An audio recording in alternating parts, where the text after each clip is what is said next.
city you burn, I'm gonna build one high.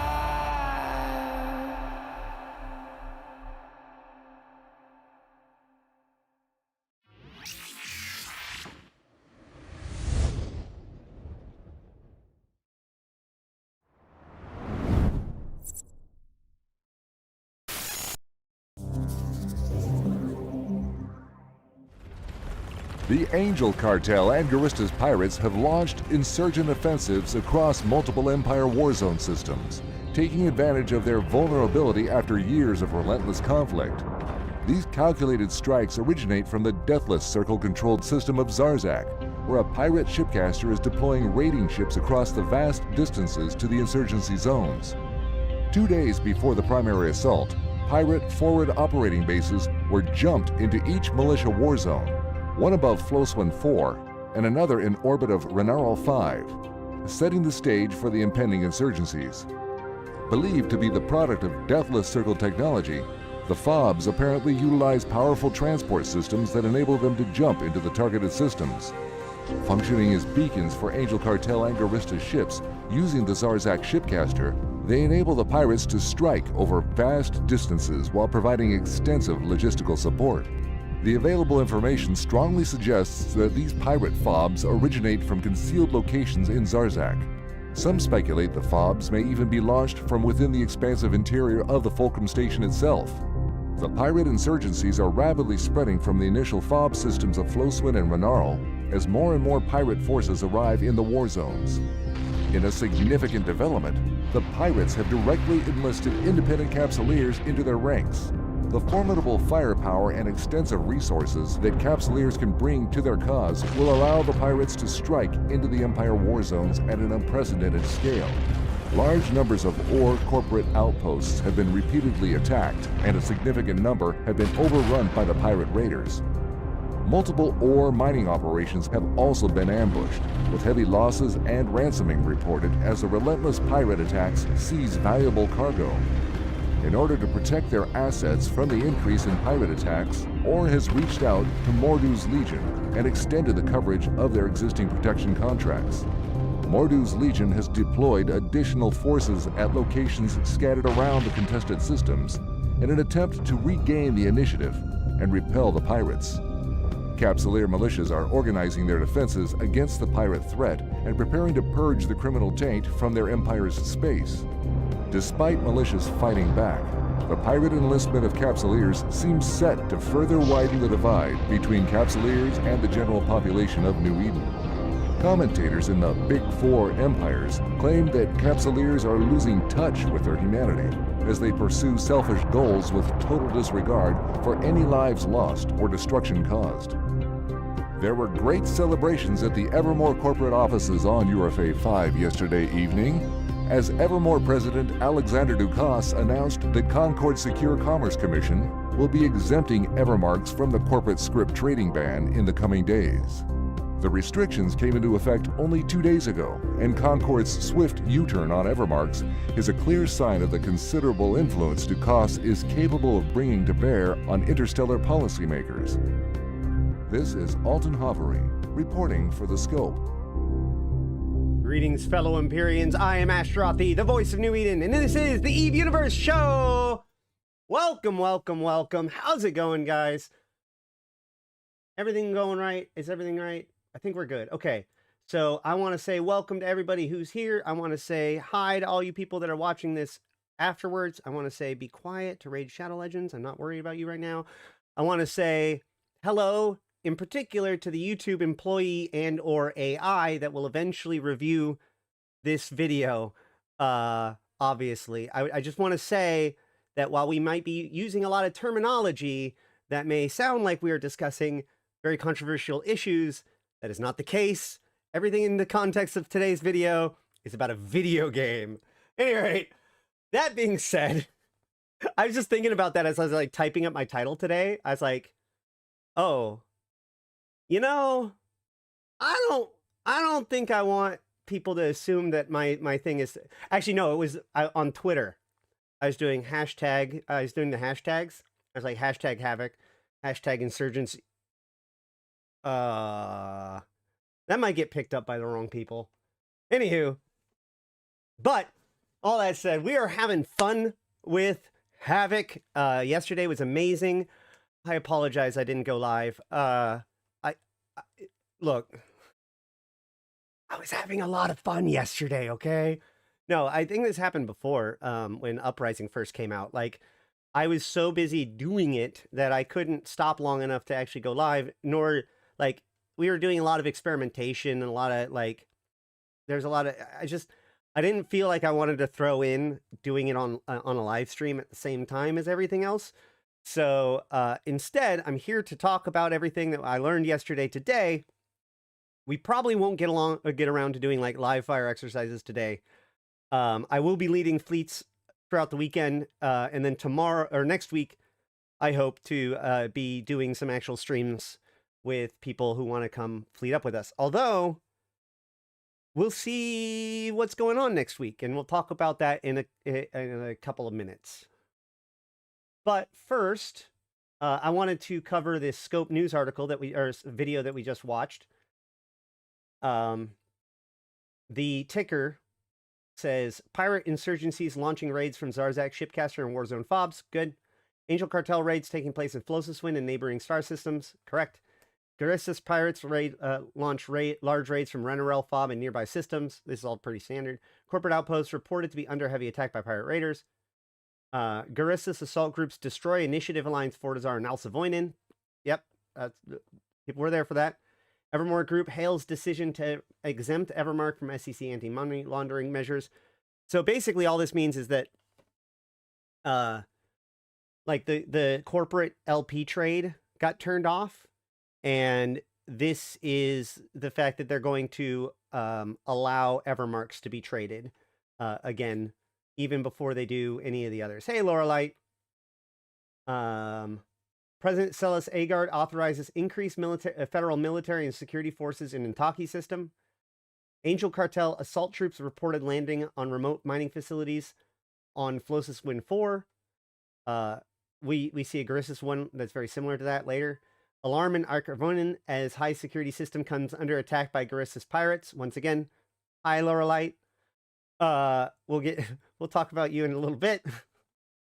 Amar Empires condemns Angel Cartel raids as, quote, naked piracy and brutal criminal exploitation.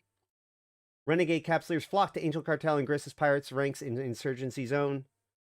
Republic fleet deploys fresh reinforcements to ammo system as attacks ongoing in Ugili constellation. So there's the Republic version.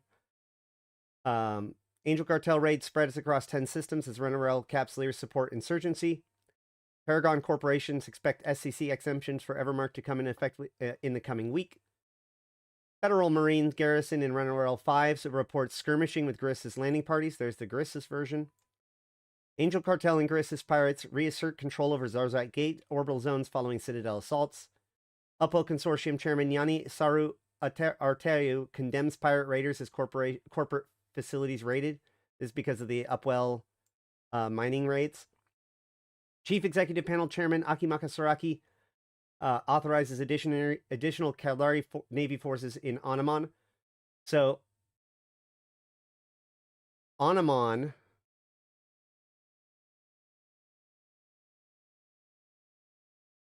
I just had a moment of craziness. Hold on. For a second there, when I was preparing this, I thought I knew where Onamon... Isn't Onamon...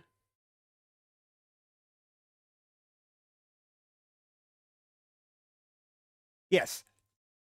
Yeah, so Onamon is that the headquarters? It is the headquarters, isn't it? I thought Samanuni was for a second, but that was my mistake. Okay. Yeah, so basically Caldari and the Gallente are fortifying their headquarters, where the Mimitar are moving their forces into the war zone. That's what's being reported. Yeah, thank you.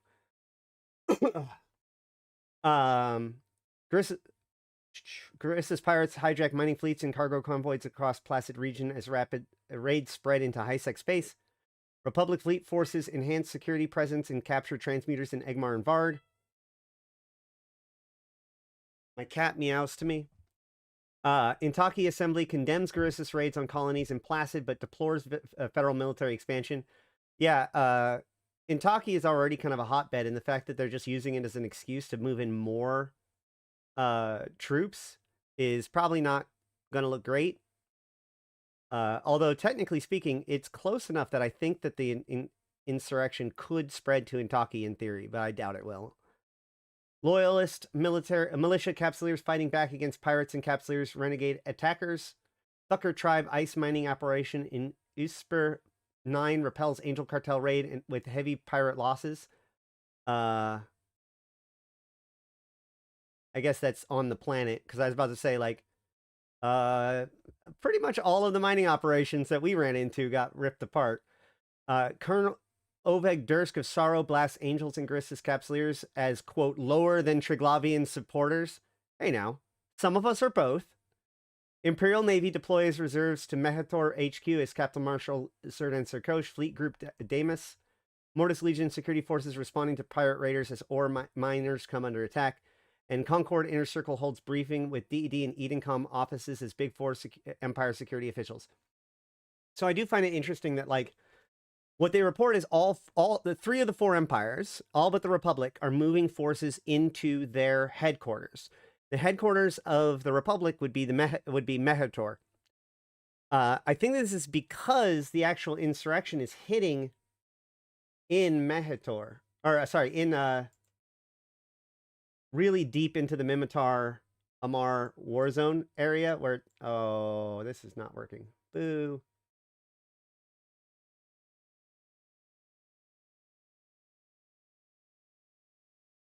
Oh, it's probably because I don't make it wide enough. Hold on. All right. So you can see, like, Flosis when coming under attack is a huge hit to the stronghold that the Mimitar have here. Especially if Flosis when falls through the corruption, then these 3 systems will all become frontline. Well, Ardor and Usurper will become a frontline. So, and I think Aset loses some of its advantage, probably. Either way, the point is that they also have Egmar, and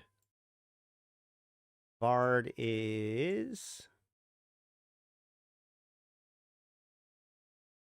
There it is. It's down here. Wow, that's... Sorry, the way that they place it makes them a lot further than I think about them because of the number of jumps, especially since that big, long jump there.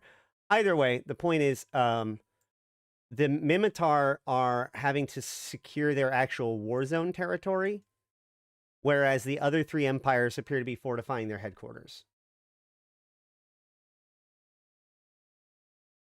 All right. Anything else?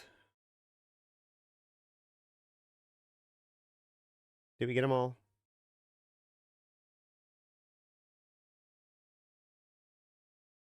Oh, wait, hold on. Imperial Navy deployed. Yeah, not Mehator. It's ammo, right? Ammo. Did they say ammo in here? Am I wrong? Hold on. It is. I'm dumb. Nope, nope. They do. Right? Ammo's the Mimitar headquarters, right?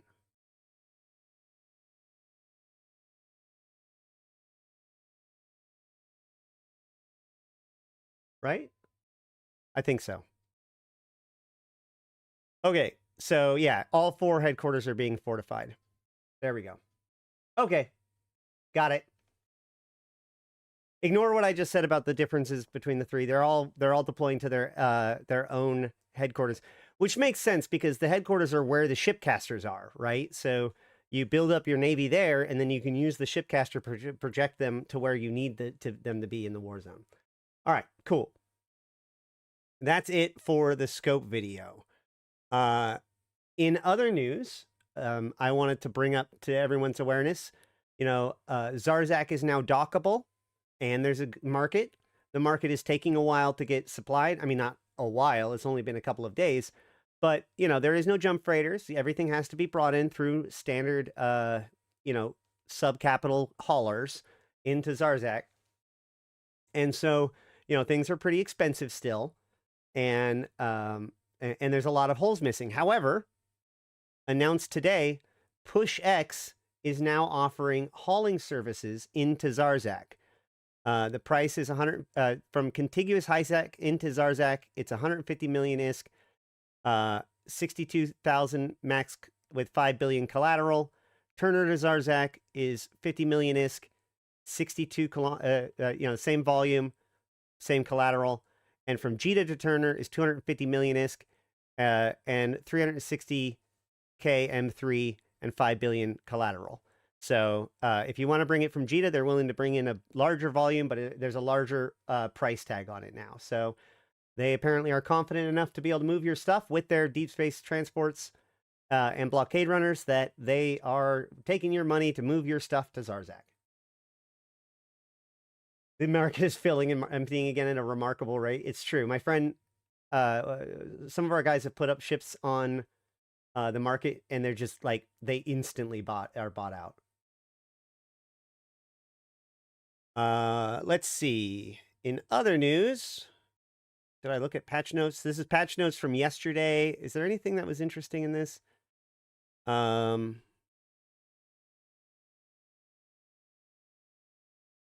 I have heard that there has been some performance issues, but some people have reported that today those performance issues have gotten a lot better. Yeah, none of this really matters. Okay.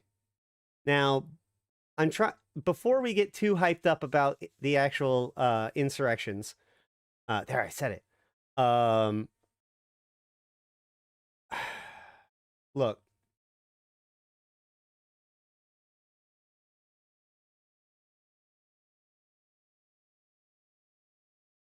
You remember a couple weeks ago when they put out what was it? Oh yeah, the Marshlight skins. You remember when they put out the Marshlight skins, and I was talking about how this was the very first time that they had ever taken a paid-for skin and put it out for free, and how this was like a remarkably shocking thing to the entire market in EVE, especially the skin market, because this idea that CCP could just completely devalue a skin like that is, a pretty big risk now. And it would appear as if today we got the very clear message that the new marketing team cares very little about the sanctity or history of previous items. New Genelution skins, apparel, and more. Full disclosure, I have a Genelutions AU pod. I've had it since I paid for my collector's edition. It's supposed to be right over there, but for some reason isn't. Oh well. Oh, never mind. My camera's on it. I have my camera sitting on my collector's edition. Yeah, and also the suits. I think the suits were cheaper for some before, but today we get these new skins designed by the EVE community member and talented artist Tamber.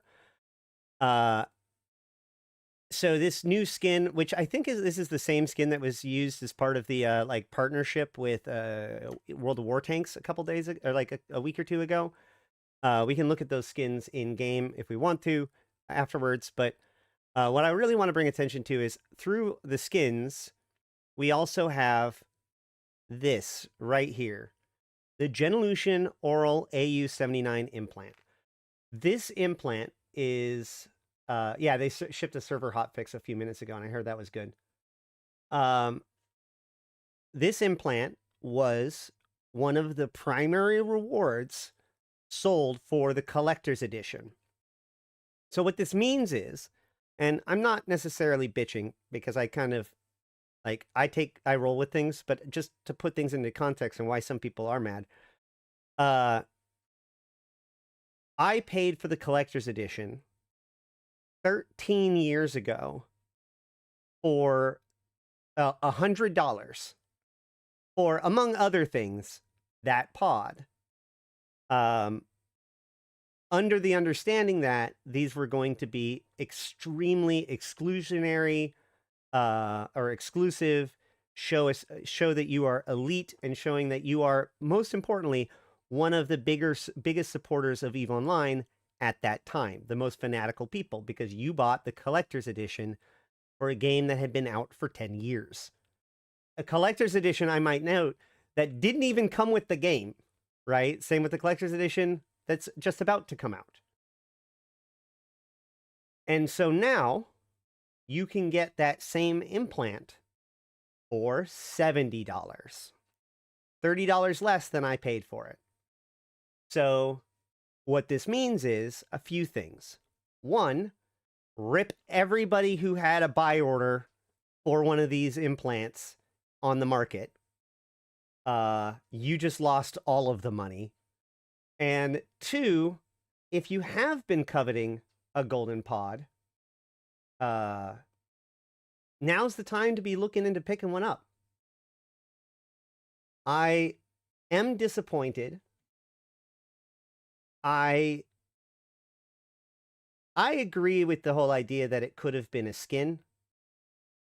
Think of it more in the same kind of, okay. Satonia has said, as our head of QA said in Slack, think of it in more kind of the vein of the monument. It's good to offer chances for people to feel included in the club, but it's also important to offer people a cooler, more exclusive club if we're opening up the Golden Pod experience. You know, Satonia, I'll agree with you on that, except I will push back a little bit in the fact that it's having it just be a random reward in an otherwise, it's not even the flagship product in this pack, makes it that to me speaks more to the diminished value of it in CCP's eyes than anything, right? It went from being one of the most sold about pieces of the collector's edition, one of the most coveted pieces of the collector's edition,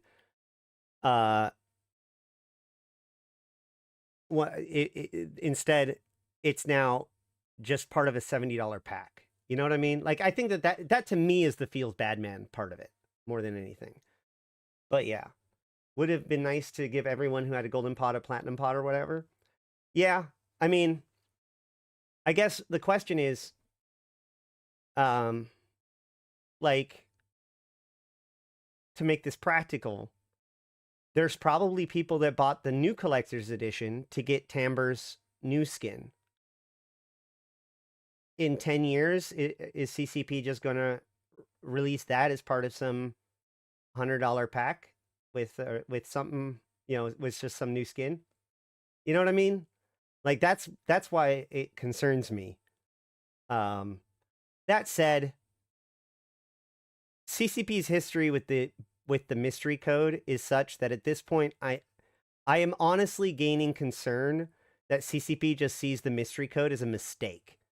And the lesson that I don't want CCP to learn is to just not do that kind of stuff, right? I still think it was fun, and I still think that it was done, like, I'm glad that I took part in it, and I think that CCP should keep doing stuff like that.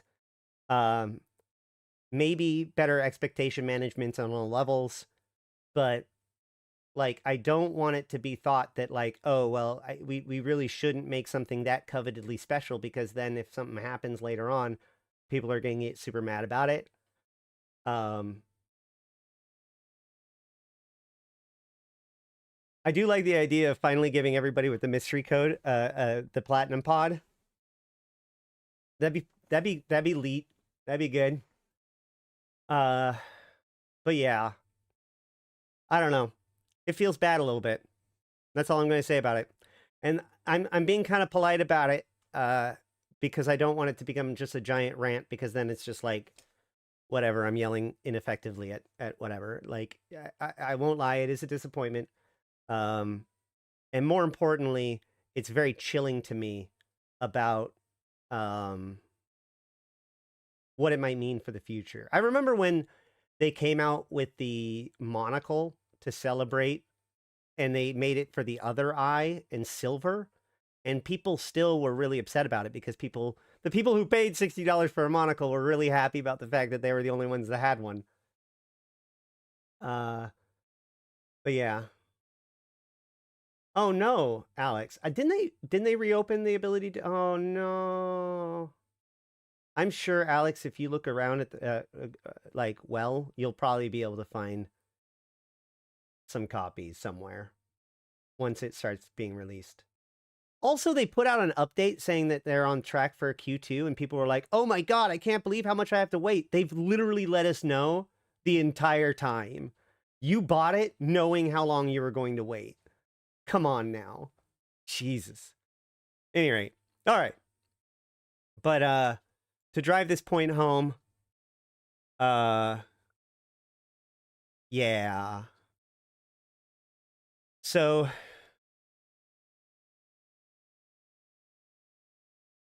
I mean, this is just a matter of you win some, you lose some. This is what you get with speculation, obviously.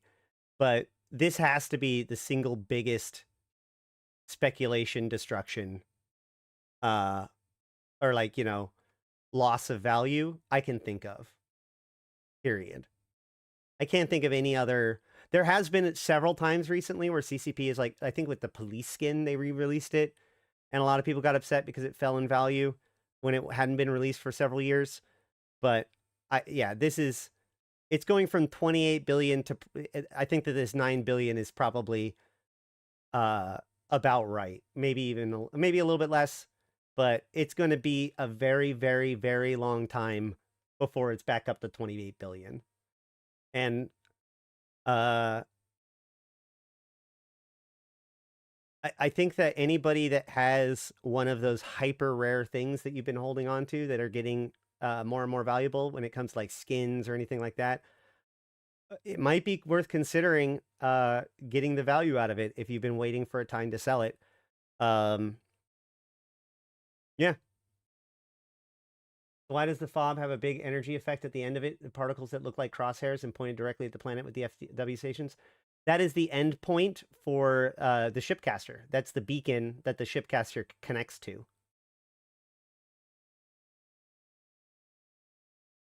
Yeah, I have my Rifter USB hub. It's actually literally, hold on. That I do have.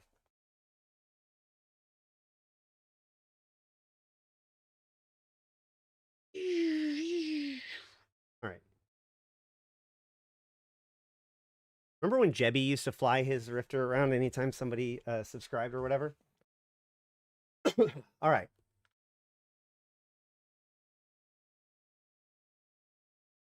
Next, let's talk about the Warzone a little bit. So this is Dotlan. For those of you who don't know, Dotlan is a very, very popular and effective mapping tool for EVE Online. But one of the things I like is that on the side here, they have the most violent systems at any given time. And we can see that the most violent system in the last 3 hours in nullsec has been K7D TAC 2, which is Inquirius, and it's been 142 pods. So 142 ships. So 142 ships, 142 ships in the last 3 hours. It's pretty good. However, if we go here, Quzxpon is at 255 ships, beating out even Abyssus in ships within the last 3 hours. And that's not even including the other systems in the area. Ardar is also right there. Renorel is in the Gallente war zone, and Asset is also, like, I think it's 2 jumps from Quzxpon. So you can see exactly how hot the war zone is right now, and the answer is very, very hot. We can, there's just been tons and tons of fighting. There's been lots and lots of pirates. It's been very popular feature. So let's talk a little bit. Oh, yeah, sorry. One last piece of news before we jump into the actual insurrection information itself. I think it's one more piece of information. Yeah. I got this today. I never thought I was going to get this email. I got an email today and it was so out, like it blew my mind so much that when I read the title of it, I thought I was being scammed. It simply said that I could reclaim my Dust 514 name for Vanguard. And they didn't have to do this, but they did it. And all I want to say is thank you, CCP, for doing this. It's a small gesture, but it's a meaningful gesture. And I think that to me, it's meaningful because it shows me like that you never forgot us, you know?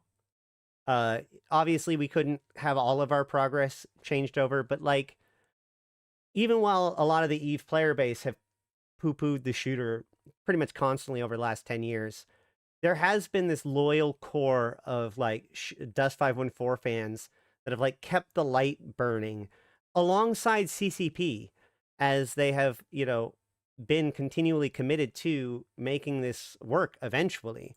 And so the idea that it's like, you know, after all this time, we remember who you were, that means more to me than actually being able to keep the name itself. So it also makes it feel way more close. So Tonya, I'm going to ask you a question that you can absolutely avoid answering if you want to, but I'm very confused about Vanguard, because when they were first announced Vanguard, they said that the first test was going to be in December. But now they're making it sound like it's launching in some way in December. Is there anything that you would like to clarify about Vanguard and its status of being launched in Havoc? Huh? All right. Is that it? That should be it.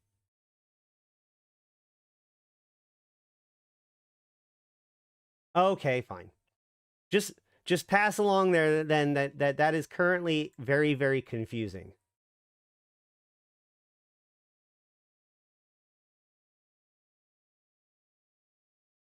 All right, so let's talk about insurrections. Now the insurrections are live. I've had 24 hours to play with them, and I want to tell you guys everything that I have learned so far. So let us begin with Zarzak. Zarzak itself is now dockable by everybody, and the Angel Cartel and the Guristas are able to use extra facilities there. There was a bit of a hang-up where it seemed like some corporations were able to join the militia the day before, or like after 24 hours, where others were not. Luckily, we managed to get in there on the second day and get one of the last offices that were available. There wasn't very many offices available at all. I don't know if CCP is going to increase the number of offices available. Probably will need to. I think that insurgencies. Are those not the same thing? I think my brain has just kind of like mingled those two words together. This is my new Pos Poco thing. Okay, hold on. Let me recalibrate my brain. Okay, fine. Insurgencies. Correction. Insurgencies. I'm going to have to look up whether or not those two words have to be related. It took you like 2 months to stop calling them low-sec incursions? No, I said insurrection, not insurgency.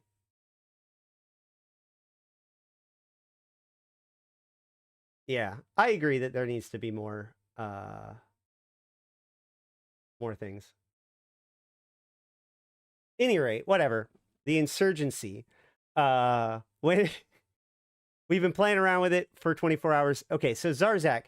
The thing about one of the things I will say that I am kind of confused about was they said that there was going to be a unique station hangar for the Angels and the Guristas, And if there is, I have not noticed it much. Like, I looked around quite a bit on the day before.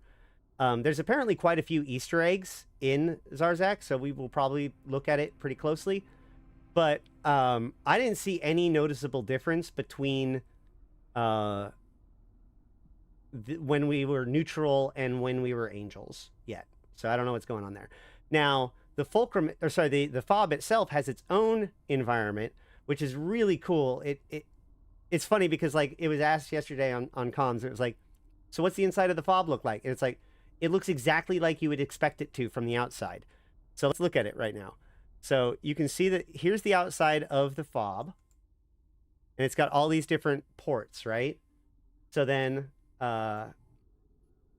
if we dock,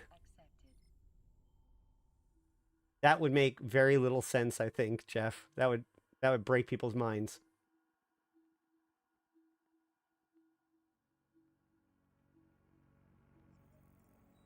Just call them invasions, whatever.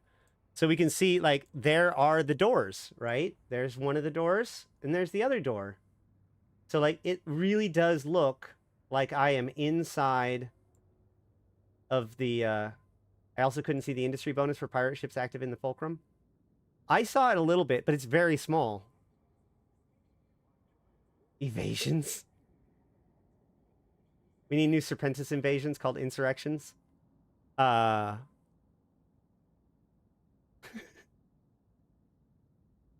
it, oh man. Interventions. The Serpentis have interventions.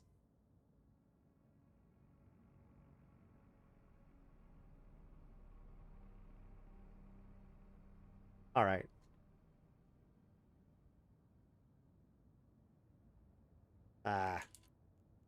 Undocking.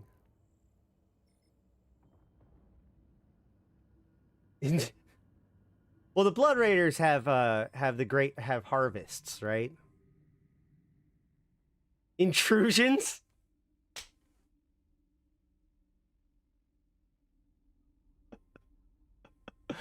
Oh no. All right. The dispenses would never allow for interventions. That would be bad for business. I was thinking that there would be, like, when there's actually conflict between the pirate groups, and they intervene to try to stop the conflict. I don't know. All right. That's pretty funny. Moving on. So the first thing I do want to say is that if you are interested in getting into the militia, your first task is to enlist. Now, you can enlist in one of two ways. You can join an angel, sorry, not an angel, but like a corporation or an alliance that is aligned with either the Garissus or the angels. When a corporation is enlisted, it is their average standings that is used to determine whether or not they can be in the militia. So even if you have negative standings, you could get in. However, if you don't have negative standings, if you have at least a -2, then you can directly enlist into the militia or join the militia corporation. In order to do that, however, you must first travel to the enemy, or, not the enemy, but the militia that you're trying to join's home area, either in Venal or Curse or whatever, in order to dock up and turn in the stuff. So, or to join the militia. So what I recommend doing to people, and what I have been recommending to people, is, you fly into Zarzak and probably drop off your ship in Zarzak in the Fulcrum, and then take a Corvette or whatever, and then head to either GTECO or the bunny one, and then dock up, get your stuff in order. Stop bumping me!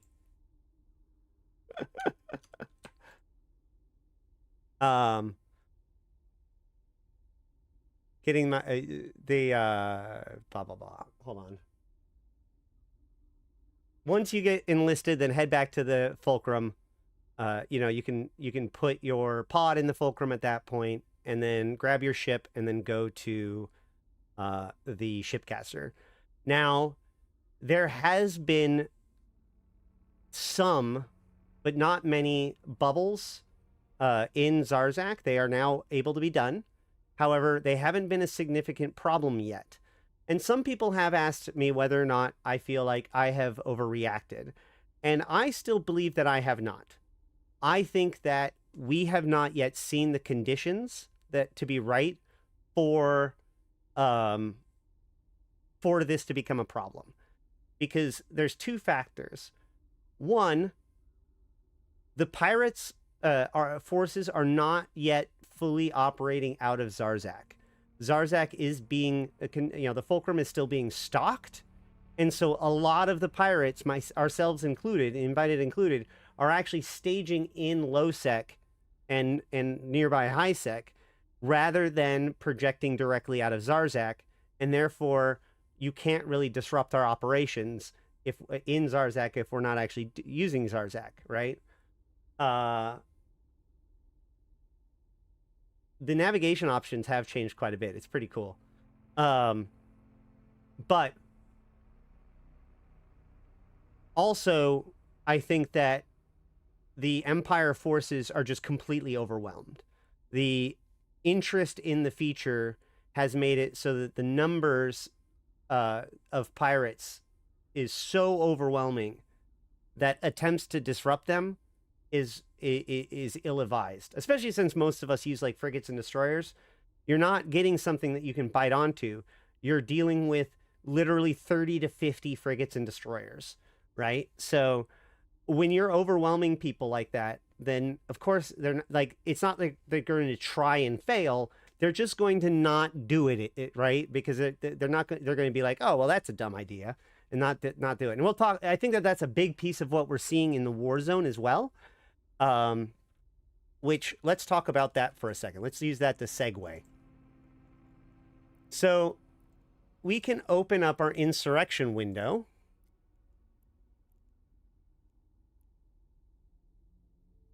Insurgencies window.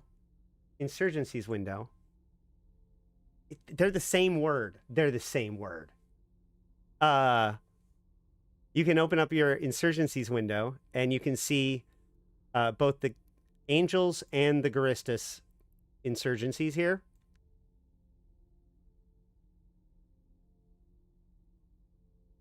Hold on. What's happening? Oh, they're fine.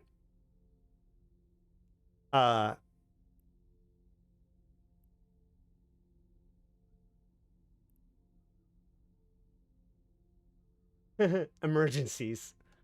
Yes. Okay. So the short of it is that the pirates have been extraordinarily productive and successful on both war zones in the last 24 hours. So the beginning systems were not even Turner. Usper, which is now in stage 4, 82% corruption. The home of the insurgency is Flossiswin at 94% corrupted. Asset is at stage 4 with 79% corrupted. Avanod is at stage... No, that's new. Itengard is at stage 4 at 94% corrupted. 1, 2, 3, 4...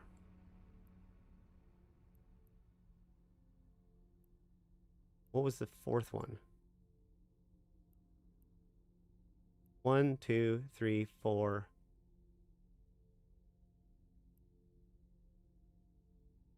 Oh, Ardar. Ardar is still at only 69%. Nice. At stage 3 corruption. So it is very possible that by the end of the day, we will secure 4 fully corrupted systems. Yeah, Ardar, thank you.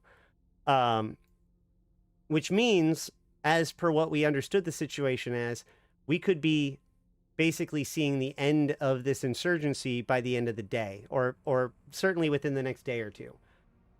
Now, there is something that's different, though, which is if we notice down here on the right-hand side, they've actually added Ardar. They've Yar. All right, they've added 2 more dots. So in the original plan, this said this only counted to 5, but now they count to 7. So, you know, the last time I was talking about this, we were talking about how there was 5 systems infected, and that made sense because that means that if you took all those 5 systems, you just won. But that's actually not true. It requires 7 systems. Maybe this is like some sort of like, I don't know, what's it called? Sudden death mode or something like that. I'm not sure, because the thing is that, like, let's say it just becomes super suppressed first thing, right? Let's say it went exactly the opposite way and every system became suppressed. Then the suppression side would have gotten 5 points, and I don't think it could have spread if they had secured them. So I'm not sure what would have happened. So that's what I'm saying about, like, I'm not 100% sure how these points are going to work out. But it appears that we will need 7 points instead of 5. So this may not end by the end of the day, but as Gizmo predicts, I think it could very well be completed by the end of the weekend. So we're going to talk about what that means. So what that means is that, again, there's a lot of unknowns here because this hasn't ever happened before. But what we do know that will happen is when the insurgency, Flossiswin will become friendly to us. Like, Angel Cartel will gain sovereignty over Flossiswin, causing all of its adjacent systems to be front lines. Now, what that means for us, I have no idea. I don't know if this means that we are going to be... I don't know if this means that we're going to be, like, still be able to run sites in the various other systems that have been corrupted. I don't know if this, like, will have new opportunities in Flossiswin when it's corrupted, or if it's just like, okay, well, we get to take the next week and a half off. But these are all things that we're going to learn. Tags are an impediment to using the LP store? Wait, what? Yeah, no, the pirate LP store does not require tags. And I think that is a good point. I think that this is a good opportunity to just say that tags are a really unfortunate piece of the LP store, in my opinion. Like, as a person that have both had LP and had a group of people that have tried to make LP be their main economics, their main income, I think that the tags create too much of a barrier to make engaging with that deeply,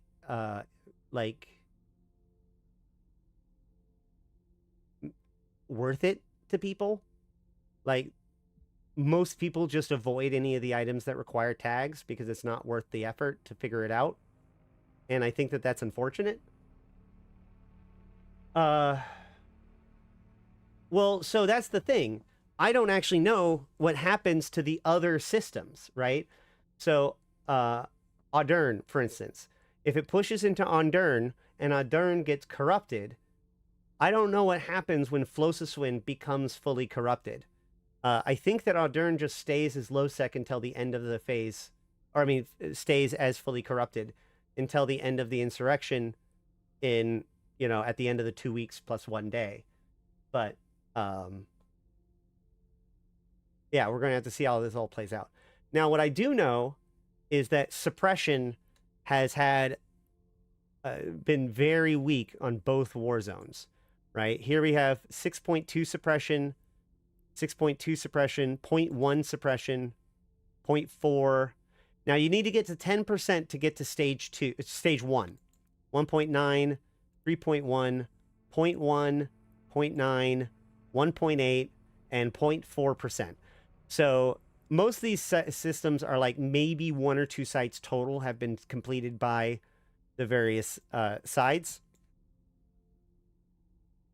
And that has a lot to do with the fact of just how overwhelming the pirate forces have been.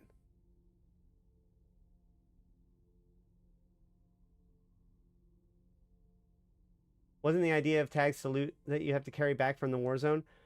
Yeah, well, it's actually, so the tags are mostly come from the missions, not from actually like the war zone.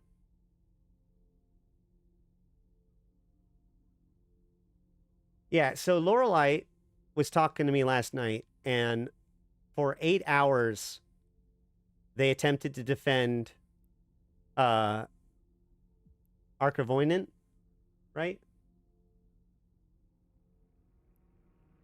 And as you can see, they got a grand total of 1.8% suppression. That means that they completed like 6 or 7 sites total in 8 hours. Why? Once again, completely overwhelmed by the pirate forces. So that's very unfortunate. But like, basically, on all sides of things, that is a prime example of how hard it is to be a suppression agent at this point. I know that CCP even took a fleet into there today to try to help suppress, and it did not go well for them. So I imagine that this feature has been far more successful than even CCP imagined it was going to be. But do I think that there is a problem here? I really don't. Well, at least I'm not sure yet. I think it's really, really premature to make long-term assumptions about the way things are going to play out right now. As with the, well, there are incentives on the suppression side, but they aren't very obvious or as sexy, I guess is a good way to put it. So, but the thing that struck me is the fact that, like, a lot of people are focusing on, like, well, everybody wants to be pirates. Hey, VRod07, thank you for that.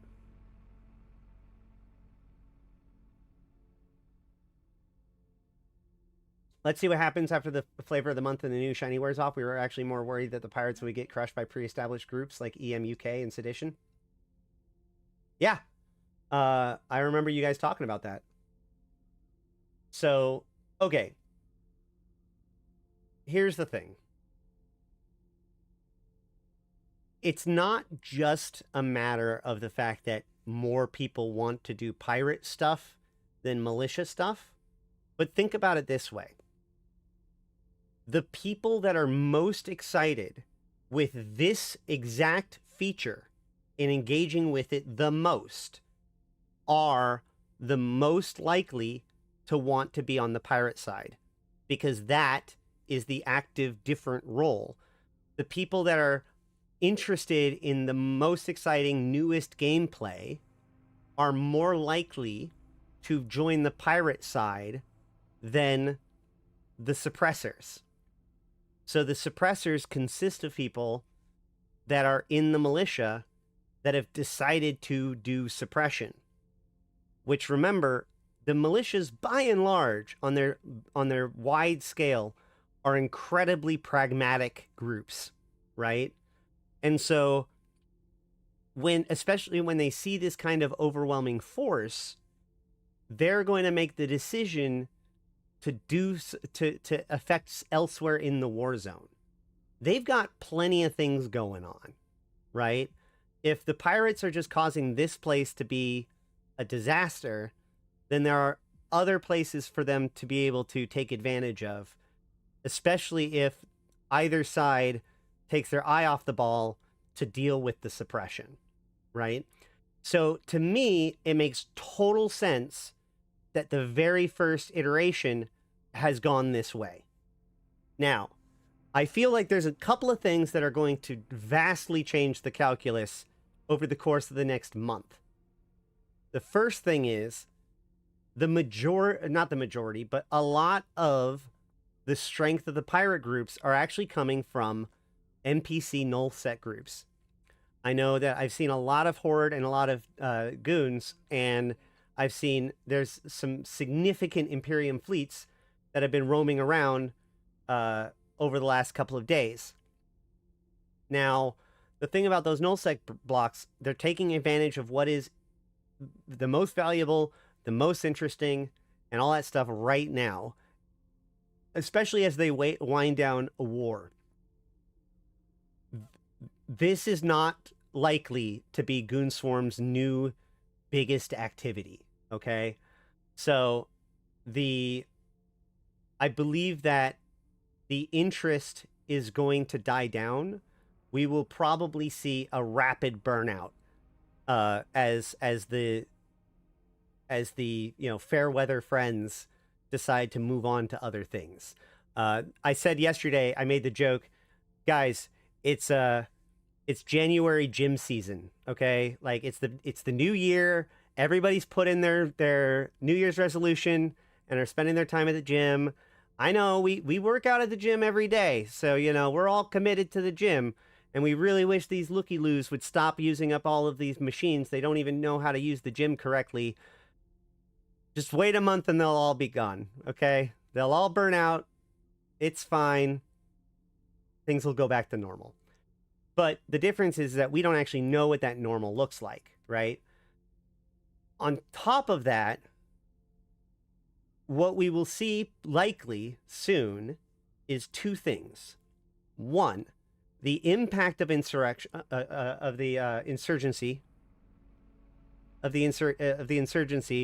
will start being felt, right?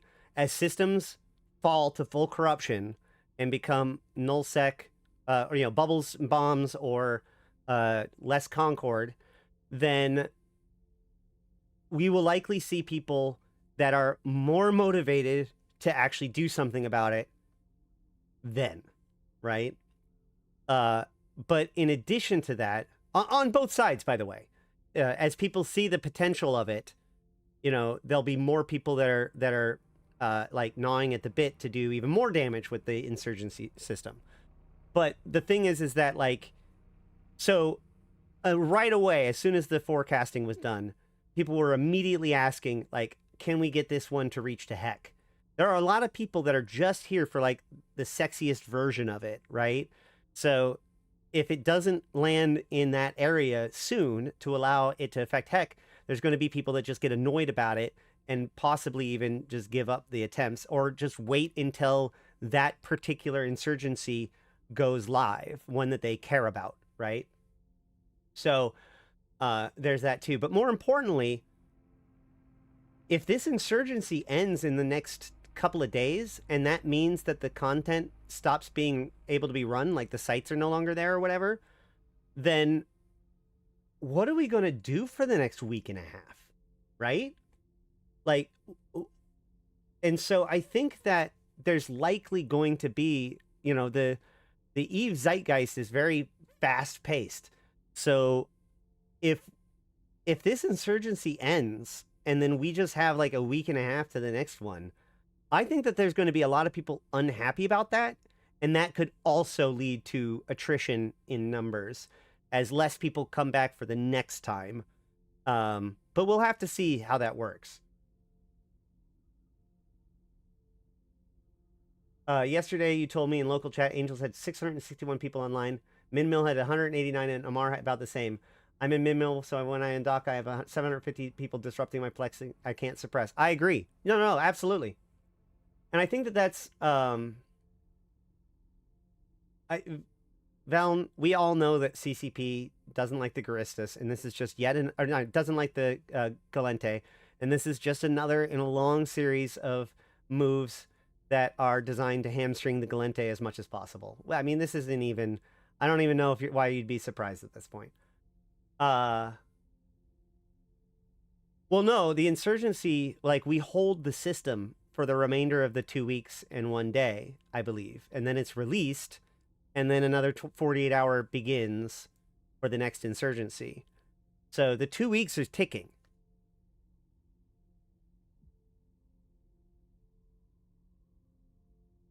It's kind of weird that militias... for the militias to fight pirates and still plex and Empire faction warfare sites, it's a lot of work.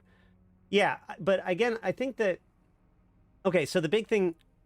I'm kind of going back to is the fact that, hold on. Us removing 10 Caldari occupied systems and giving Gallente the Amignon and Taki Gate was meant with a Reddit post about Caldari and lots of angry Discord posts from the Calmel about how we love Gallente. What? Okay, well, oh, right, I remember that. Oh, no, but the Caldari are going to... No, look, don't listen to the Caldari guys. They whine about fucking everything. They were mad that we got anything at all. Like, they got mad that it was possible for other people to, like, they didn't just want them to win. They wanted the Gallente to get nothing. If it was up to them, we wouldn't have even gotten our Navy ships. They fucking called for it. Like, that, don't listen to the Caldari. They're really, really good at complaining no matter what. Paid for by Angel Cartel. Anyway, so... But yes, also the Gallente were pretty unhappy with you guys taking the 10 systems as well. But that's a complicated situation. That said, okay.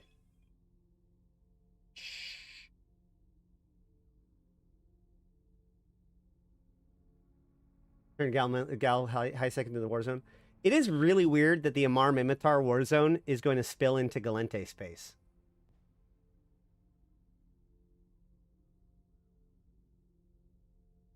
Can confirm. I'm Calmel and they do complain a lot. Apparently most people went Angels because they don't want to lose Jita too, which wasn't a big factor for me. Well, yeah, I mean, the Gallente have been dealing with that forever. So also, like, okay, I think that the Garistas, one of the things I do really like about this feature is the rewards. Because, like, the Angels have... You know, obviously the Titan, which is really, you know, interesting, and, you know, the Mecha Ball and all that stuff. Those are all really, really good. But the Garistas have, you know, the Alligator and whatnot, which is good. But also, you know, the Angel Dread might be the new sexy, but the Garistas, sorry, the new Angel Titan, but the Garistas Dread is incredibly popular. And this is only going to make it a very, like, sought after and purchased ship, in my opinion. Satonia, I'm going to take that personally. I was trying to do that.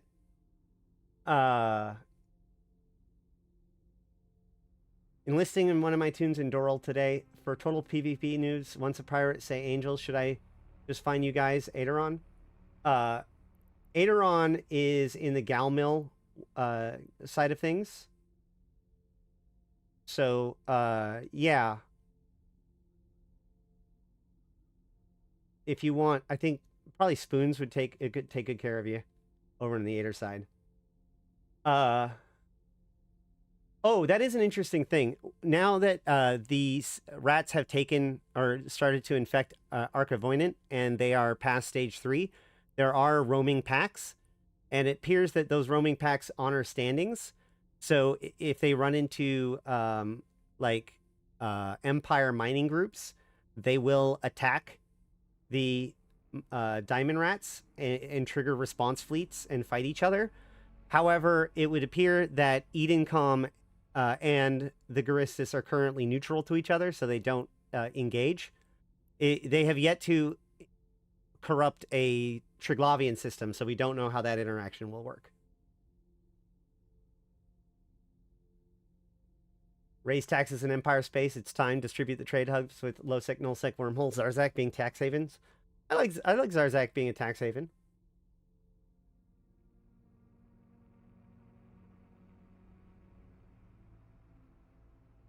Did you see people starting to figure out how to bubble Zarzak? They were catching people coming from the station to Turner Gate.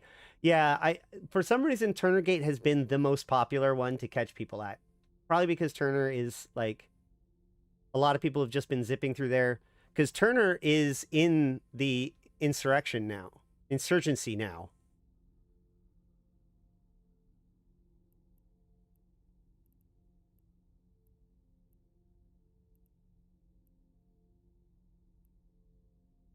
Oh, this is the wrong side. I'm dumb.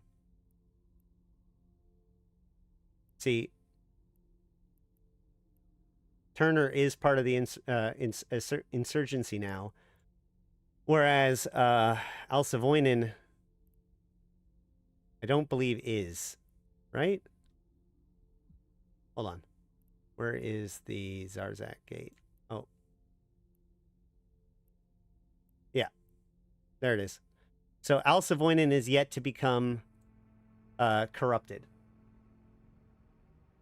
How are the Guristas faring in their war zone? How many people do they have?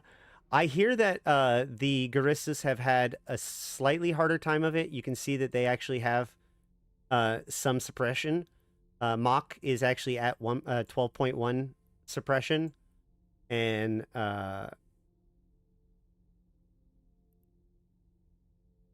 you know, I mean, obviously they're not doing terribly great, but you know, being stage 1 suppression is still better than anybody on the Angel side has gotten done. My understanding is Sedit has been a major force in helping out with the suppression. I have a feeling that Guristas are going to be clamped down on, while the Angel side will flow more or less undisturbed. It is possible that the Angel, like, I think that the Angel side definitely have an advantage. Guristas are still organizing. We have fleets going out, but it sounds like a lot more structured and a lot less hectic with the Angels. We simply have less peeps. Yeah, I think that the losing Jita thing and the fact that a lot of the big names came over to Angel side, I noticed. Jovian navigators are still not usable in Zarzak. That's probably for the best, honestly. All right. So, the objectives in these sites, for those of you who don't know, we have the outpost raids, which can be a small, a medium, a large, or an open. The small obviously allows for destroyers, the medium for cruisers, the large for battleships, and the open has no gate. Now, by and large, especially since we've been basically doing swarm mechanics, everybody's just in frigates and destroyers and going into all of them. However, I think that first of all, there is no scout complex at all. So there's no frigate-sized complexes. So where in the war zone, if you're in faction warfare, you want to be in a frigate as much as you can, so that way you can be in all the plexes. In this, if you are in a destroyer, you can get into all of the plexes. So frigates and destroyers. And then, but on top of that, we have a different site, which is do we have one up? Mining op. So the mining op, these are the big winners of the invasion. Insurgency so far. People have been saying, I've been seeing really positive things about it on Reddit and whatnot. So the way this works is it's an open site. There's a rock wall there. There's a whole bunch of rats on both sides, probably like 20 or so, everything from battleships down. And you have to kill their side, the Mordu guys, and you kill them for about 3 or 4 waves. The one I think is amazing is, I think we did get to manage to kill the rock wall, and I heard that the drops were pretty lackluster. But the thing I really like about it is that there's this really fun banter in local between the rats. Like when you're in a mission, there's often like messages that pop up in local from the rats to you. But this one's great because like they're like, oh, give us 2 billion ISK transfer 2 billion ISK to the Malachim Zealots, and we'll let you go. And they're like, and the Mordu's like, we're here to help. And the Roqual's like, I've released my core, pull them off of me so I can get away. And then like a little bit later, it's like, we have them on the ropes. And then at the end of that wave, the Mordus are like, oh, we've taken too hard of losses, we can't save you. And they leave, and then the Roqual's like, all right, fine, ISK transferred. And that's when you get paid and the site's over. It's so fun. But there is like a whole bunch of rats that come in. The rats scram. It's an open site, so it's very chaotic indeed. And a lot of people have really liked it so far. It also pays out really, really well, and gives the best standings that we've gotten. Most of the other things have 9,000 unfitted thorax. It probably isn't much,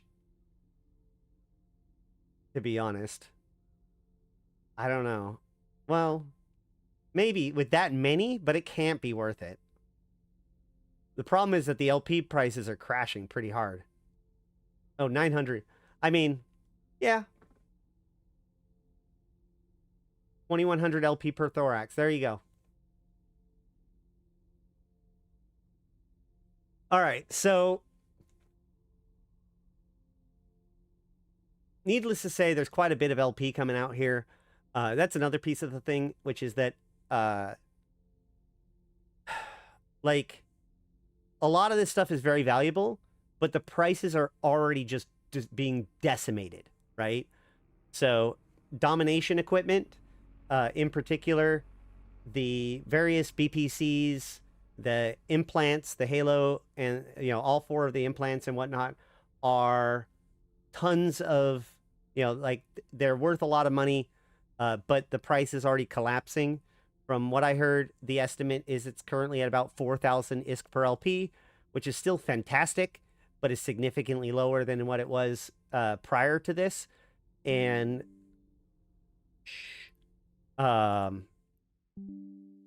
stop.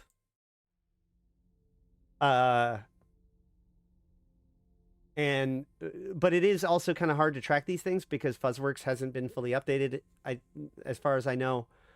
Yeah, there's mineral buy orders in Zarzak, but they're probably pretty overpriced. But it is true that, like, NPC null is, Zarzak is adjacent to 2 NPC null systems that are both AO blue stars. So, AO blue star mining sites can spawn in all 4, at least 2 of the systems adjacent to Zarzak. It will probably drop the pirate ship cost, but so here's the thing about that. With the industry changes, it was always kind of odd that the industry changes hit pirate ships as bad as they did, right?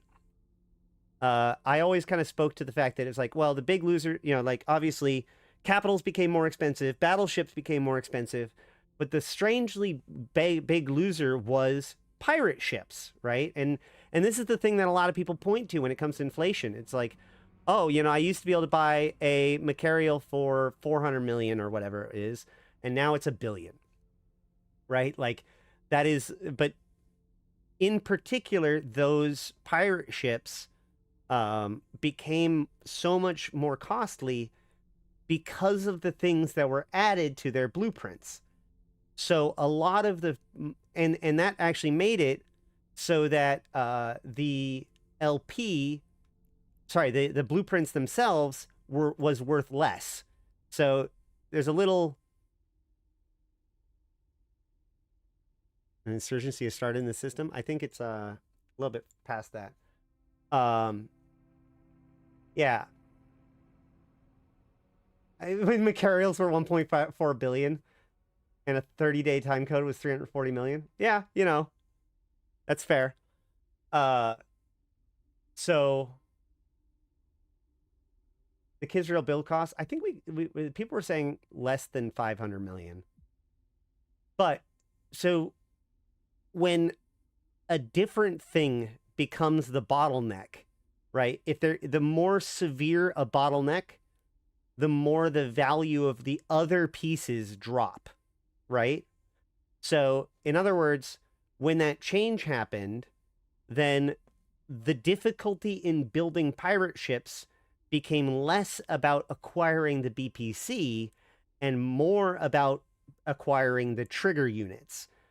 Since that was true, then there were less people buying BPCs for the amount of BPCs that were being produced. Thus, the value of the BPCs goes down, even as the ships go up in cost, because less people are wanting to build at the newer build cost, right? So that has already happened. So the value of these BPCs are actually relatively low. Spoiler alert, the BPCs outside of the two newest ones are not great investments for your LP, right? Because there just are too many Dramules already in existence for the most part. Now, it's good if you're trying to build your own ships. And I have a video that I produced all about building your own Empire ships that can be more or less applied to this. However, you do need to get trigger units. That 6% ME isn't wonderful, especially since it doesn't seem to really affect the trigger units, because the trigger unit numbers are so small that it doesn't reduce the cost where it matters at all. So it's super like the 6% ME is so small that when I was looking at the difference for a Dramule, which is admittedly, you know, the smallest one, it was such a small difference that I thought that it wasn't even showing it. I had to realize that, I was like, oh yeah, it's literally 500,000 ISK or whatever. So, because if it can't divide it up and it doesn't lower the amount of trigger units, then it doesn't really change the price very much. So what that means is, let's talk about the big winner of this game, of this new insurgency. You want to know what the biggest winner is in this insurgency? Alpha clones. Alpha players are the biggest winners out of this insurgency. Alpha players can use pirate ships. Pirate ships are frequently the most powerful ships that an alpha player can make or can get. This will give alpha players the ability to access those same blueprints. And the fun thing about it is, even those trigger units, the reason why those things are so expensive is because they require low set gas. Guess what is the best mining available to alpha clones? Gas mining. You can do gas mining as an alpha pilot and make a shit ton of money. So, you know, you may not be able to go into a coveter or anything like that and mine ore, but if you're willing to go out and find some gas clouds in low sec and mine it up, you can make a ton of money. And so the alphas actually have everything at their disposal for the actual reactions themselves to be able to work on these ships. And really other new players that are wanting to be like very industrious or self-reliant in that kind of way. Like, it is kind of interesting and cool about how also it gives us access to both war zones directly. So we can go and find all of the gases and all that kind of stuff. So I see a lot of potential in this in a long-term economic kind of growth. But I do want to return to this idea of like overwhelming force and its impact on things and its balance. The thing is that, as I mentioned earlier, when there's overwhelming force, people don't fight the force, they just go elsewhere, right? This happens anytime I'm doing like event sites or anything like that, right? You go do an event site in a praxis, and every single site you get raced against. You swap into a paladin, and suddenly you never see anybody. It's not that people race you and lose. It's that people don't even come in the first place because they know they're going to lose, right? So the thing is that while our numbers are above a critical threshold, we keep our major threats at bay. But as soon as those numbers begin to decline, as soon as goons and the other groups decide to lose their interest, as soon as people move on and that critical threshold falls, then disruption of pirate activities will become more successful. That's why I'm saying, like, I think that this insurrection, by and large, is like just a celebration of the release of Havoc, and everybody's just having a good time being a pirate. Anybody who's interested in doing this right now is interested in being a pirate. That's by and large.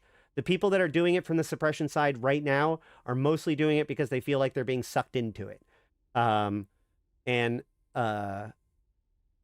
So I think that actually the anti-pirate suppression systems will need to mature a little bit, and the overall interest from the pirate side needs to go down a little bit.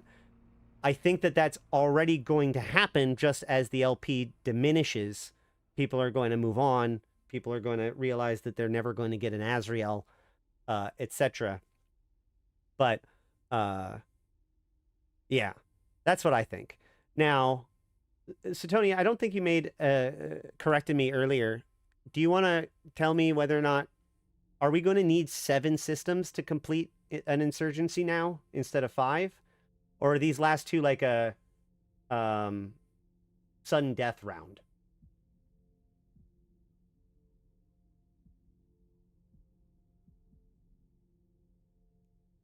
Next. Okay, so now we need 7 systems instead of 5. Okay, so I got a quick question then, Satonia.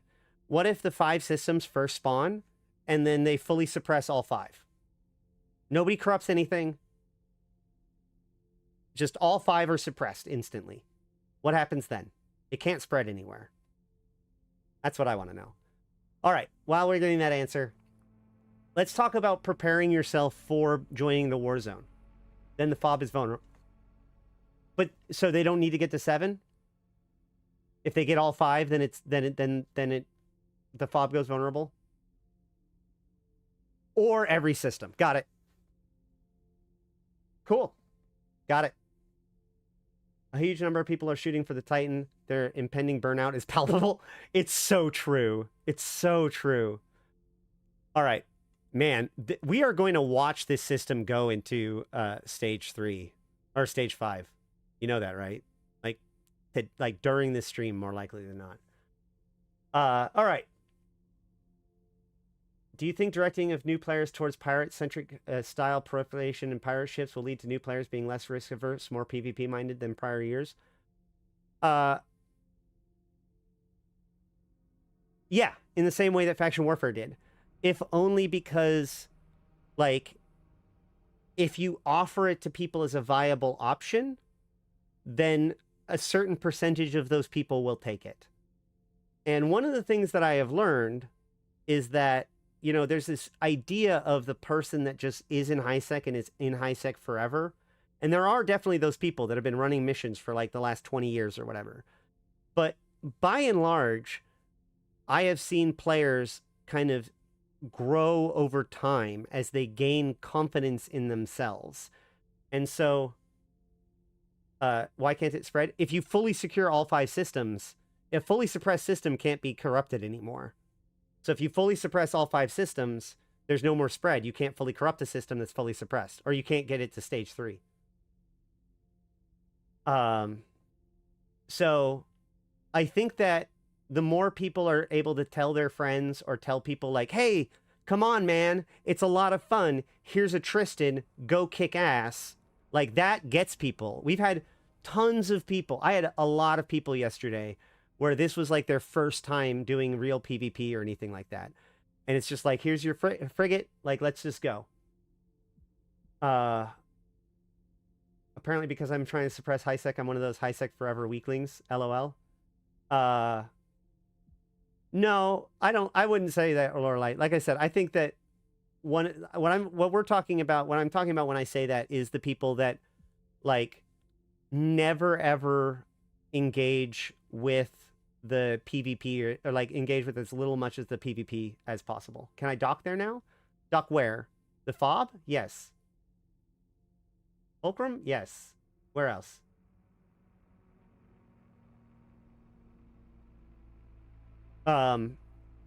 Like, because you got to think, like, a player that's brought into the game, like, hey, come on, guys, there's this, it's really fun being a pirate in Eve. That new player will join Eve. Yeah. That pilot will join Eve with the understanding that they're going to get into this dangerous, cool, fun, exciting piracy game. Or Empire suppression game, or faction warfare game. Just like Uprising did, right? That's the whole point of faction warfare and this piracy stuff. It's incredibly accessible. It is incredibly accessible.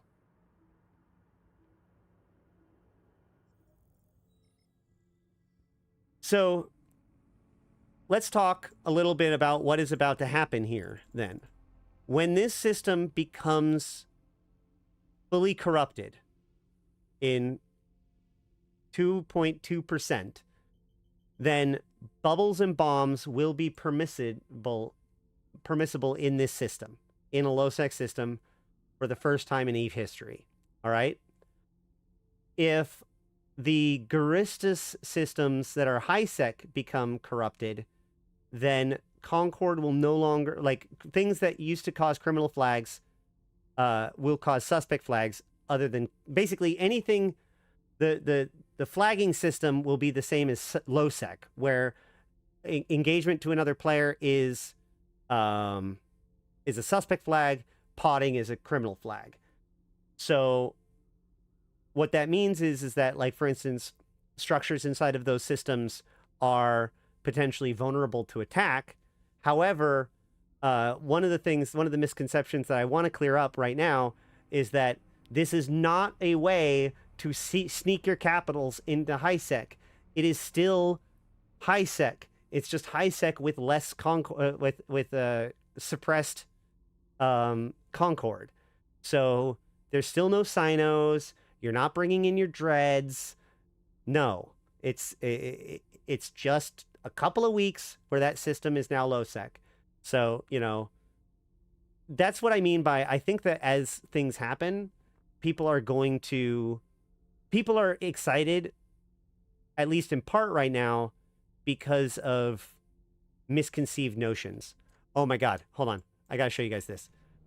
Oh no, he docked. Never mind. The Quzxpon looks so sick. Anyway, so taking a magnate out with combat probes and salvagers, that's a good idea. I still haven't tested to see whether or not we can hack the faction warfare sites, but either way.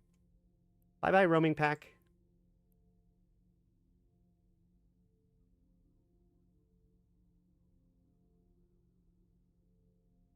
I say mostly in high security and play casually and avoid PvP whenever possible. And that's the thing. Like, people get different things.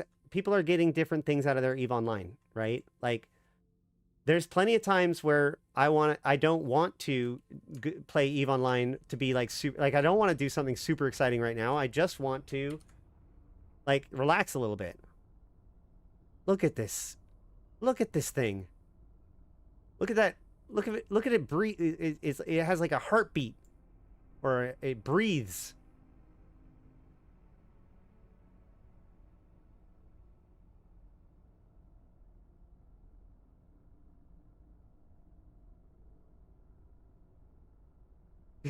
What do you mean we can't take our capitals in Isaac? Yeah.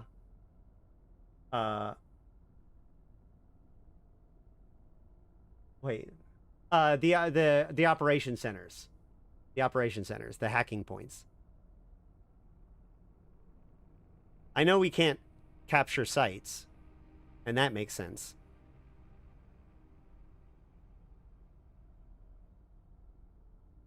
This ship is gorgeous.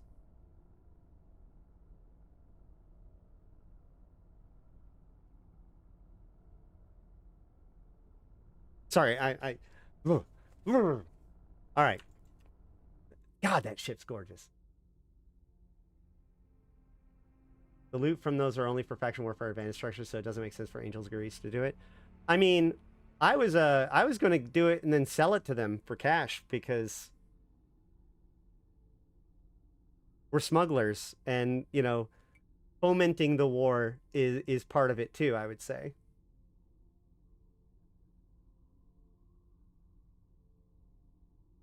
At any rate, yeah, I think that a few people are disappointed that we don't have any data site kind of content, but something tells me we're going to have more stuff like that soon. All right, so where were we? Make Vel'Nacht great again? The Vel'Nacht's fine. Let's see. What else haven't I covered? Went Angel instead of Garistas. The fact that the ships have a whole new models bonuses aside from them makes them more exciting. That's true, but man, the alligator is good. Can Angels dock in the Amarmin? Yes, there's no docking restrictions for being in Deathless. There's Empire docking restrictions in Zarzak, but there's not for Deathless.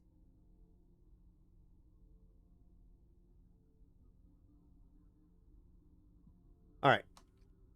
The main sites themselves are basically the same as a faction warfare site. They appear first on the probe scanner, but then show up on the overview once they've been opened. Let's just randomly warp to this small to see whether or not anything's crazy. Probably crazy. So my problem is that there's a lot of people in local, but there's also a lot of people right here. So the chances that they are not in the grid is high. I could be about to die. Punisher, Thrasher, Cormorant, Navy. Okay, just a Tristan.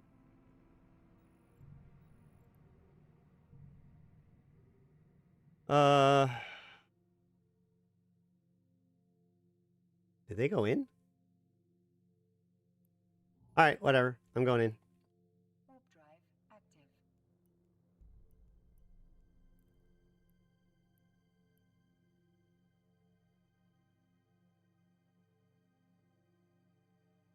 Oh, good, friendly.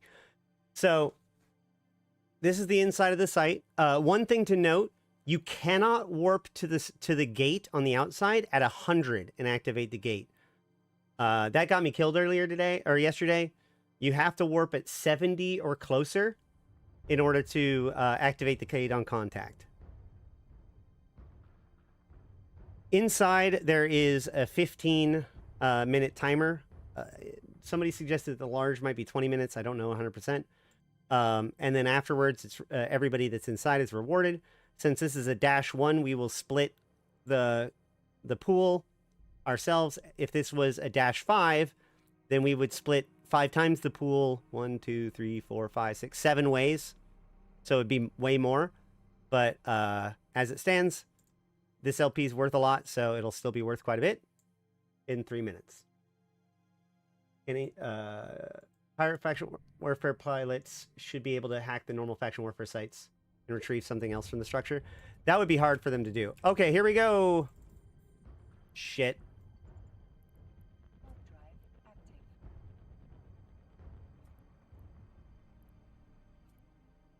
Nope, left my drones behind. But they didn't catch me.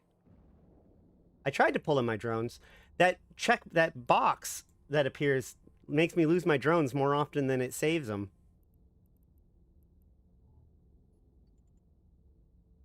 Warp drive active. That's just the way it goes, guys.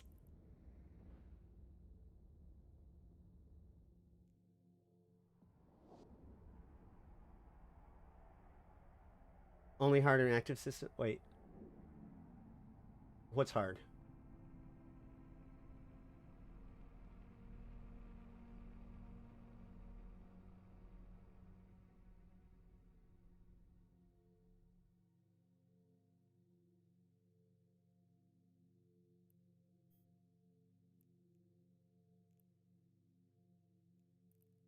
Huh.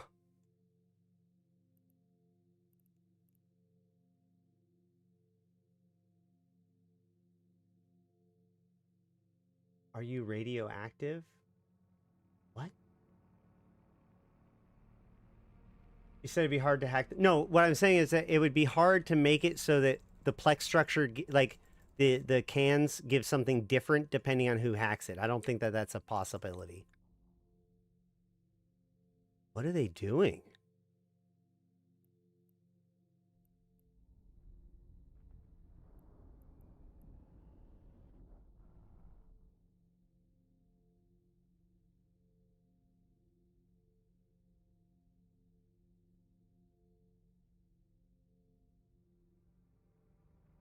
I'm really confused what they think they're doing. Oh, we can't, yeah, we can't run plexes at all. But that's the thing. Like, we're not going for the territory. We aren't fighting the empires. We're fighting Concord, right? And that is actually one of the things that we were talking about before the stream, which was like, well, if we do want to incentivize players to do suppression more, like, what's wrong with that? What's wrong right now, and how would we fix it? And I really believe that, like, the solution is to give people DED LP. Hear me out. So, you know, it is Concord effectively. It is the security of the systems that we are attacking, not the sovereignty of the systems, right? And the direct enforcement department are directly connected to the suppression of pirate activities in Empire space. On top of that, the DEDLP has been very difficult to earn since invasions ended. And so reintroducing DEDLP alongside the new Vorton tuning systems and mutaplasmids would open up Edencom ships and equipment to more people. Spoken as a person who has DEDLP that's worth a ton right now. In my opinion, DEDLP is worth too much at the moment. There needs to be a new source of it. And therefore, I think it would make a good additional reward for suppression efforts.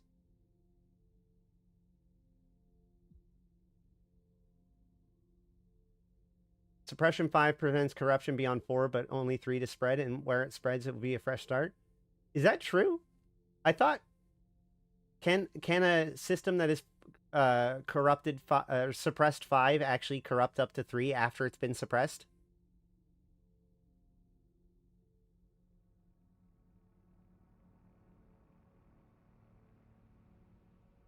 I'm not 100% sure, but hopefully Satonia will get back to us on that. So what you just saw, by the way, is a very good example of what it's been like in the war zone the last 2 days. It's been pretty ridiculous. Lots of people in the sites, then suddenly big fleets showing up.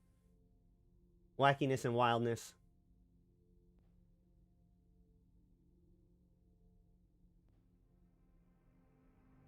Let's see.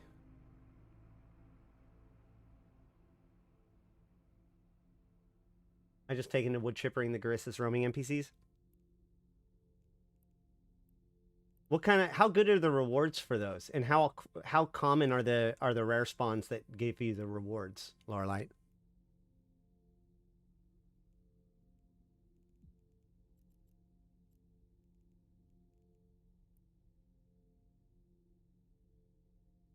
Doesn't actually do much.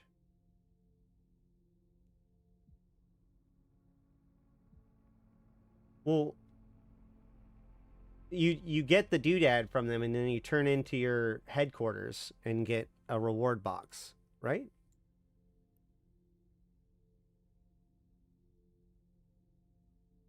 If you do need to fix your standings, guys, remember that the epic arcs are still boosted for everyone, for the pirate epic arcs. They're relatively easy to get into, and you can get the Glamorix booster by watching the Twitch streams and activate it on your character right before finishing it in order to get even more standings. The reward for the doodad drop is only about 5 million. I think that you might not have gotten lucky then, because there are literally officer and faction mods, or at least, yeah, and mutaplasmids that can come out from them.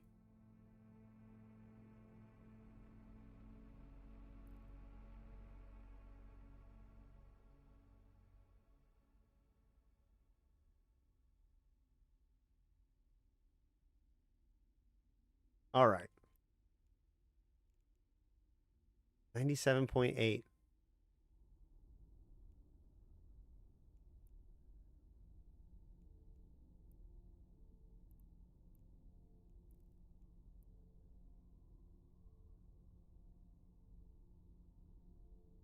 So returning player, trying to understand Evermarks. Are they just for cosmetics? Is this changing at some point? No. Yes, they are just for cosmetics. no, they are likely not going to change. Although the amount and complexity of cosmetics that they can let you get will likely increase. Does that make sense? Like right now, it's just for Corp and Alliance logos, but they have more cosmetic stuff planned, and the Evermarks are going to be integral to that. I did get some Fordon tuning mutas. On the whole, you get IS tokens, some faction ammo, and fireworks. Well, I think those mutaplasmids, I mean, like, here's the thing about those Vorton tuning systems is that, like, there's a lot of people that like running the Stormbringer in the Abyss, and the only problem the Stormbringer in the Abyss has is when it gets timed out due to not being able to kill the battleships enough. So the problem is that there's nothing for a Stormbringer pilot to invest into to make their fit any better, right? Or at least there wasn't. Now they can use agency drugs, and they can get abyssal Vorton tuning systems. And I think that's just going to make them, like, they're definitely going to want those.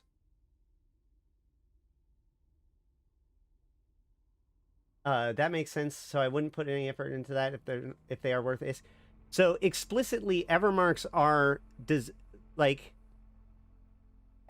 designed to not have a real ISK equivalency. Everything that Evermarks can buy cannot be bought for ISK, right? So the things that you do for Evermarks is independent of the things that you do for ISK, right? So this is important because you can turn in a ship for Evermarks, right? But the Evermarks that you get have no intrinsic value except for the cosmetics you can get. So if you're interested in that kind of thing, then you can engage with it, and it's valuable to you. But it's not something you're just going to farm in order to make money off of.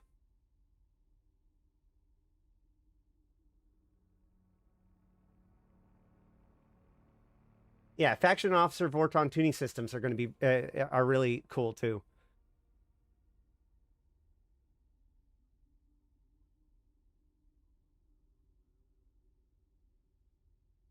What?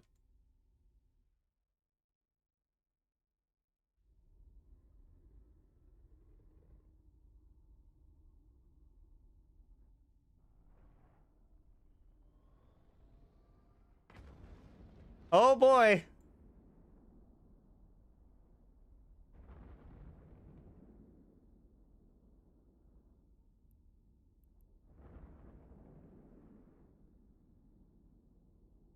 Let's see how it goes. So the thing is that, so they've got a wolf. There's the Jaguar. But so there's a wolf, a Slicer, and a Quzxpon fighting this Jaguar. But of course, here's the friends. So the question is, what's Avon gonna do, man? He's gonna fight all of them. So I don't think he can dock. Not even because of a weapons timer, but I'm assuming that this thing operates like a player, or like a upwell structure. So it's very likely that he won't be able to dock while scrammed. And so far, they have yet to break the Jaguar. We see the Quzxpon burning off.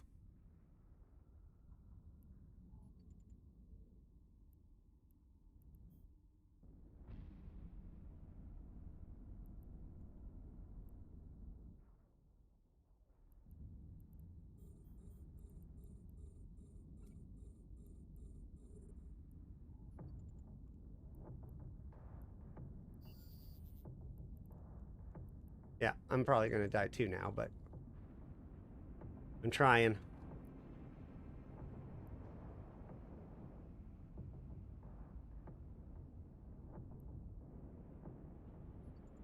How the fuck am I doing 0 damage?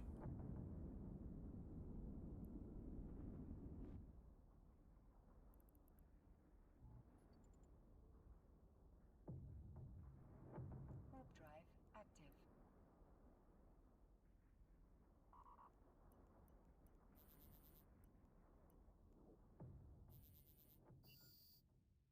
I wasn't doing shit. If I neuted him out, I would have neuted him out. Oh, right, of course. I would have expected him to go down a little bit and then back up.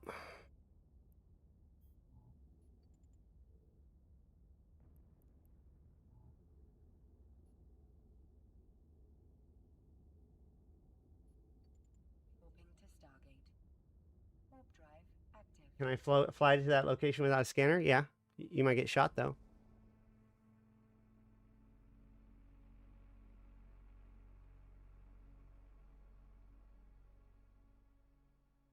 Fuck. My pounce was supposed to be further than that.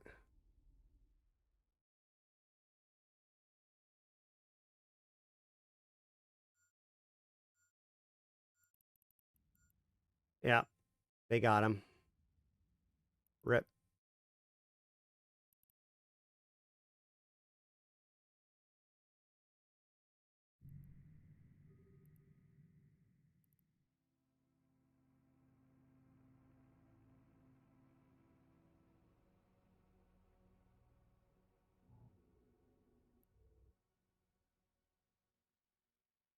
Too little, too late, guys.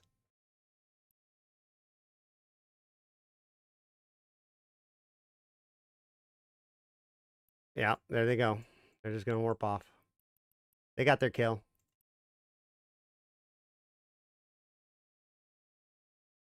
What were your damage numbers? I wasn't noticing enough. I was mostly trying to newt because I was hoping that, like, I'd be able to clear the scram long enough for the Quzxpon to warp off, maybe. But no.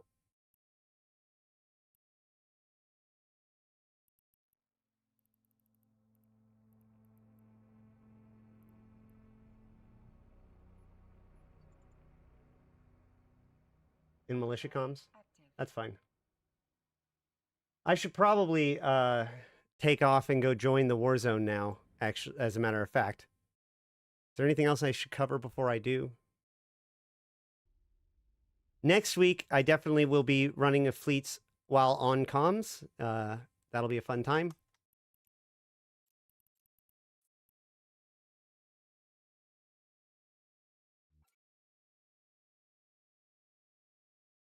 Oh, in militia comms, the kill mail.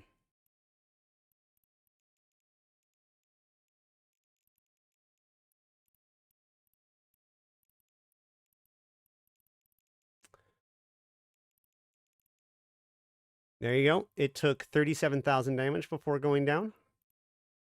To woke up and chose violence.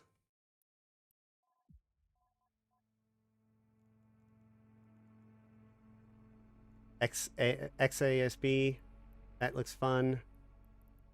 447 damage with Quake. Yeah, you let him get far too close to you. Why did you get so close before you engaged? Were you hoping to micro jump drive?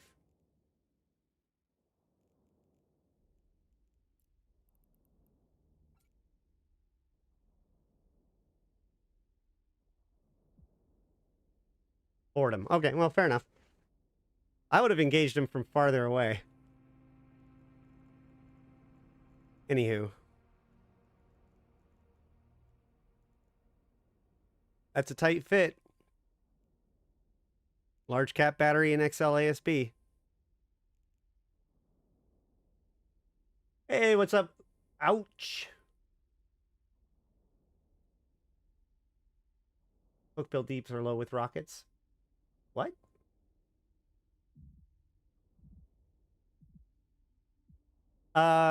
Not necessarily.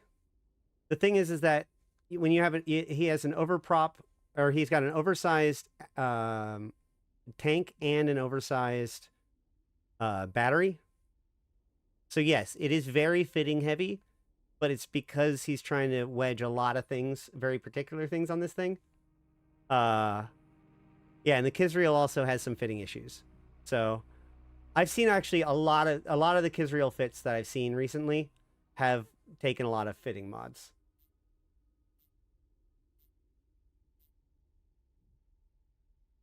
But if you're not interested in these insurgencies, and you just want to make a sizey profit, a sizable profit.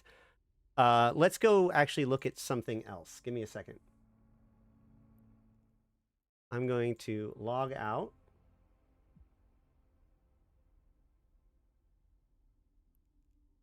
I'm going to dock up, right? Request accepted.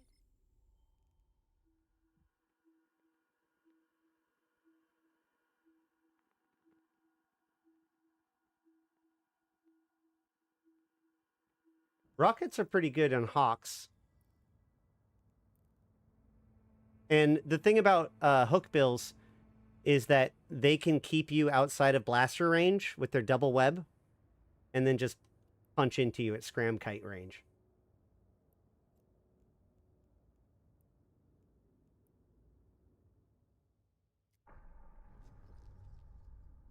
Connecting.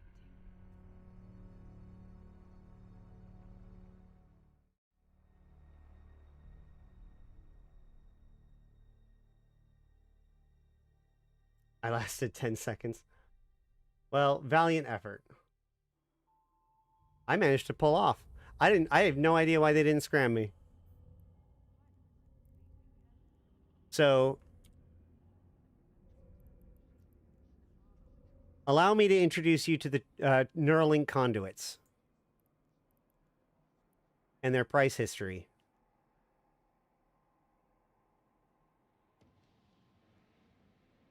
You want to make money?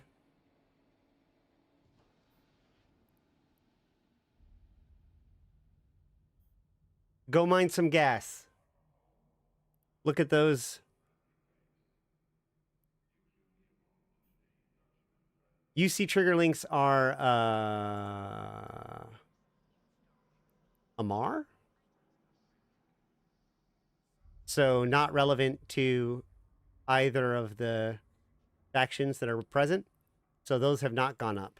But the other three, SR, RO, and GO, have all gone up because these trigger links, Neuralinks, were removed from the Empire faction ships, but not the Pirate faction ships. And these bad boys are the thing that makes it expensive, okay? So to look a little bit into that, we can see that it takes sensor, this is a GTAC-O trigger Neuralink, and it takes sensoristic Neuralink enhancer, goal-oriented Neuralink stabilizer, and then pressurized oxidizers and reinforced carbon fibers. Pressurized oxidizers and reinforced carbon fibers I talked about in my previous industry one, and I have an industry flow chart for the production of pressurized oxidizers and reinforced carbon fiber. The goal-oriented, that's where the GO comes from, right? So like an RO would be some other, like something oriented.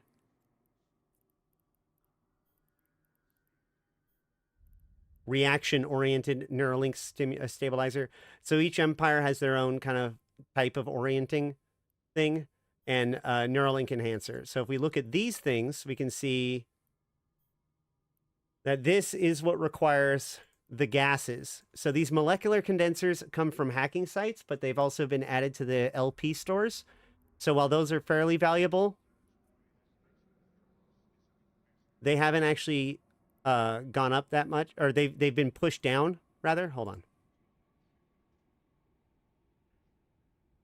As you can see, they have gone down in price significantly, especially as they've been more available in the war zone, and they can now be purchased with LP. However, gas is also starting to climb. And of course, the final outcome has spiked significantly as people are wanting to use it to build their ships. What gas? Everything but Amar. Everything but Amar. So if we go to RTAC-O, or not RTAC-O, yeah. The goal-oriented. Take Mimitar? This is Mimitar, right? So Vermilion.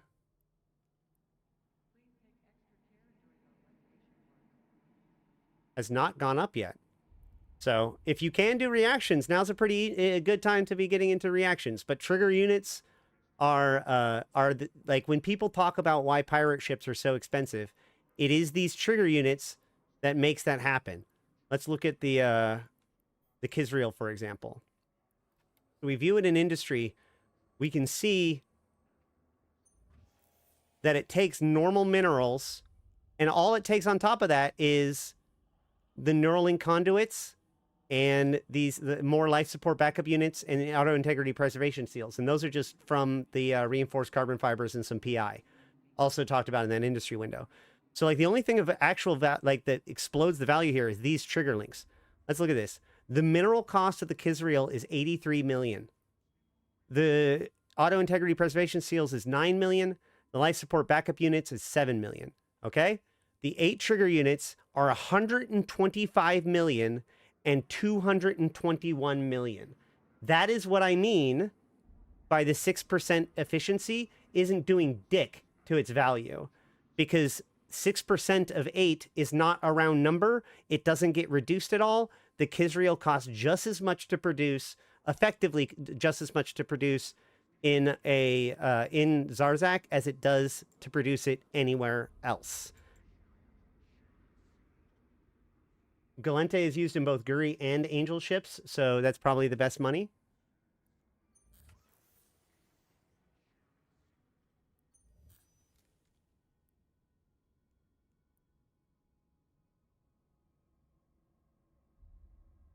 It's still... The gas itself hasn't reacted to the changes yet. All right. I think I might be running low on things to talk about at this point. No. Let's see. Anything else we can talk about? Oh, let's actually look at the value of these ships.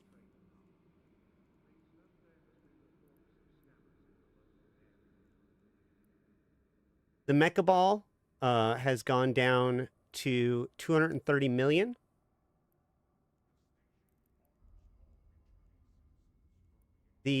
Shoot. Yeah. No, stop.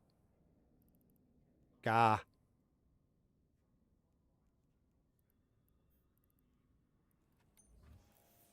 So a Mecha Ball costs approximately 89 million to build, and they're still selling for 250 million. So I can really see that price continuing to go down, at least down to like 150 million or whatever.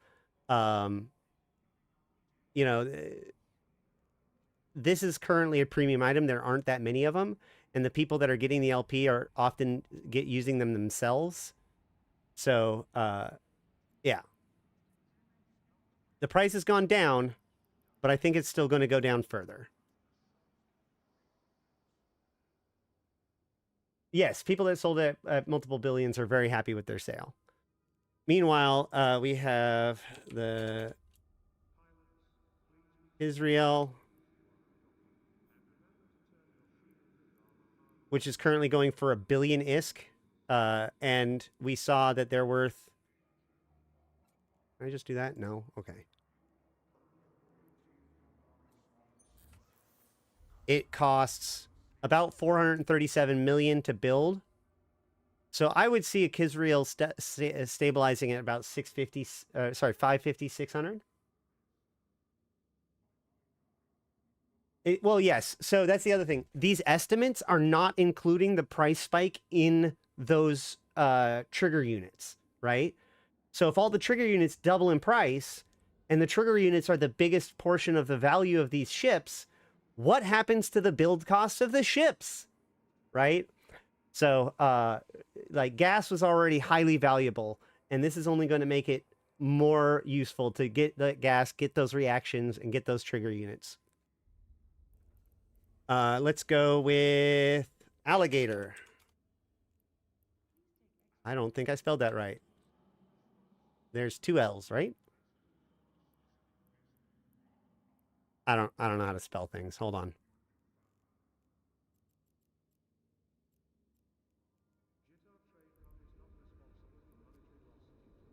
$630 to build a Quzxpon. Again, I'm using like the estimates. Things stabilizing back down is going to be part of its like its a price of going down. You know what I mean? Like it might be slower because it has to. We have to get more trigger units and stock things up and la la la la. Like everything has to adjust. But I think it'll still. I think its cost to build will go back down.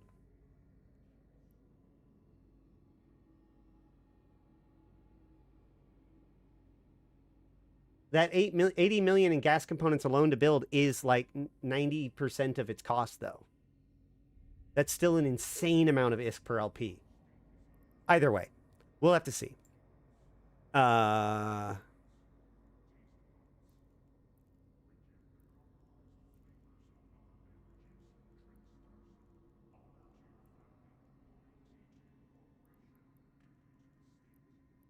So the Mamba is going for 244. How much was the other one? Versus 238. So they've gone to about the same amount so far. And the Quzxpon was $1 billion even, right? Thereabouts. The Alligator is looking at under $1 billion. So it looks like the Guristas ships in general are a little bit less than the Angel ships, which seems to make sense. But again, I cannot stress enough how cool it is that the Guristas gets access to the Cayman, the Loggerhead, and the Komodo less so, honestly. The fact that the Guristas have the Cayman, if the Angels don't get a Dread of some kind, this is going to be huge. This is going to be a big deal for the Guristas long term, probably. Because those who can provide the best faction capitals are the ones that can that really win the day. We saw that with the Phoenix Navy issue, and so these, the idea of a dreadnought that can have fighters is something that attracts a lot of people. So I would not be surprised if these become more common in the future, and more people willing to buy them, more people wanting to buy them.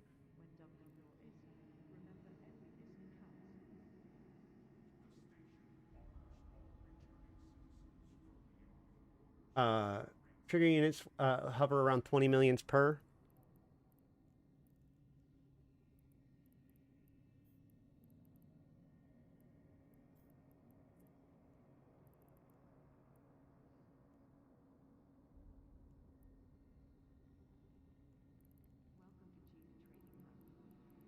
Yeah, you're right. They actually haven't gone up. Well, hold on. Yeah, they haven't gone up too much in that sense. Although, wait. I guess, yeah, it's the high, isn't it? So the low has stayed about the same, but the high went from 23 to 27. And I actually see that possibly even going up a little bit more as we go before it goes down. And then the Gallente one.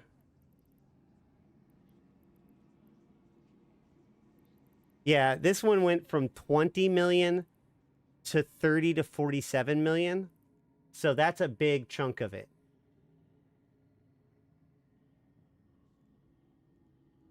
With the estimates that we were looking at,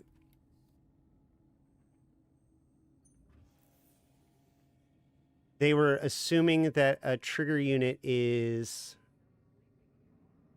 Oh, they don't have a per unit estimate there.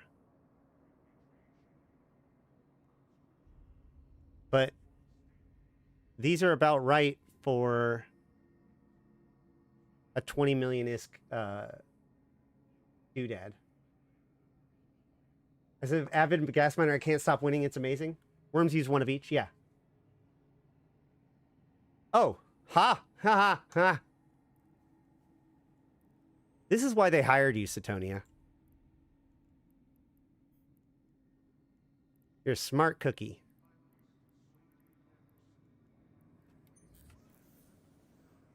So this is even these are estimating at 26 million, 23 million.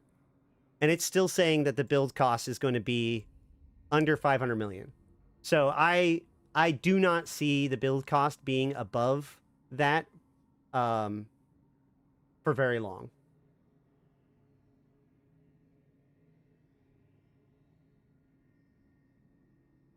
Oh yeah, absolutely. They went up in cost for sure. The estimated price to build a worm is now 51 million. With like the vast majority of that being the trigger units.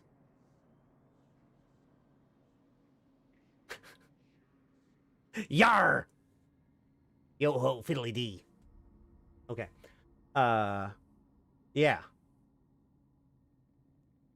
But in addition to that, though, let's look at some other things.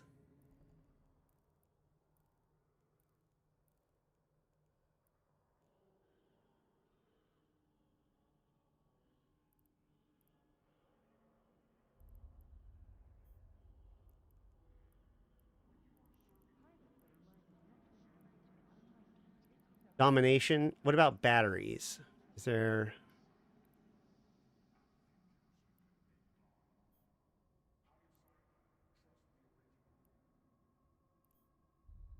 So there are no domination large cap batteries, medium cap batteries, or small cap batteries on the market right now. 0.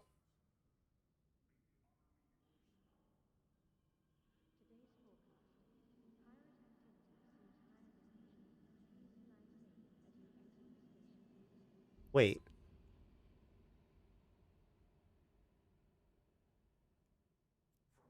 Let's go back. I just want to verify.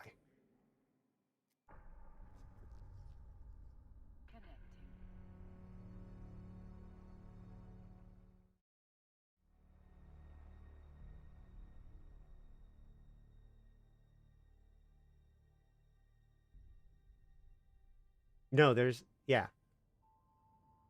That's correct.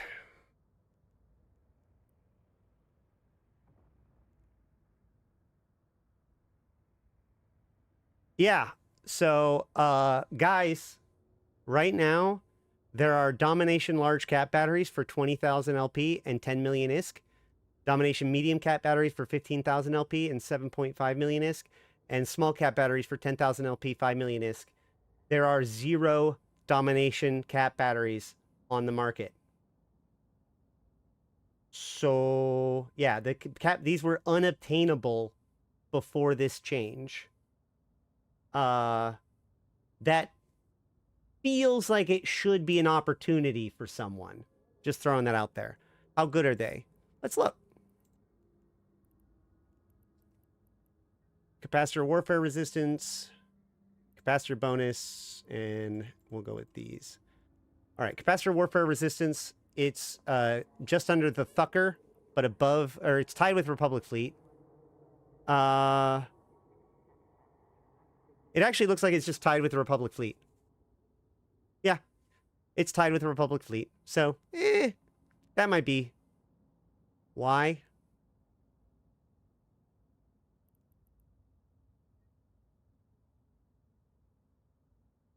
Yeah, they're basically the same as the Republic Fleet. So there's kind of a it is an alternative to the Republic Fleet cap batteries, which are extremely like nice, but they also are well supplied.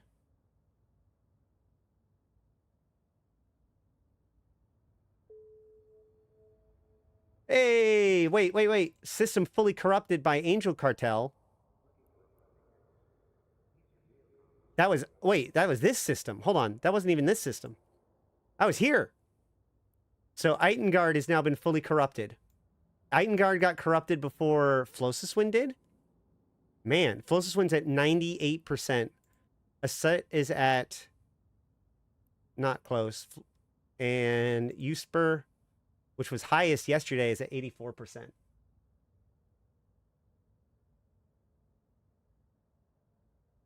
Oh yeah, the Republic Fleet batteries do require tags in the LP store.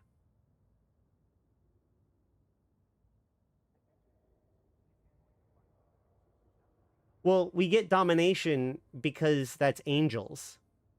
Just like the Garistas should get Garistas mods. Wait.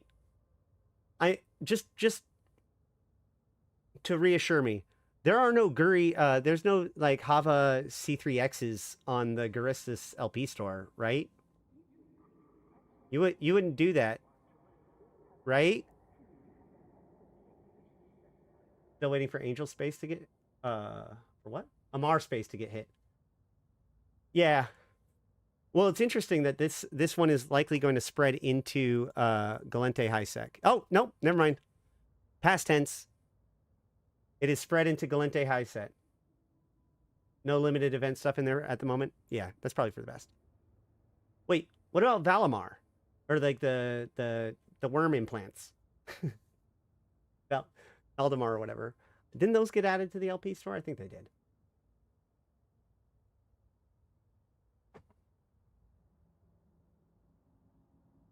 So here's the question. Yeah, those are the hunt event drops. I know. But so now we're going to have Mimitar and Amar people asked to defend a Gallente system. Republic Fleet large cap batteries requires only a large cap battery, no tag.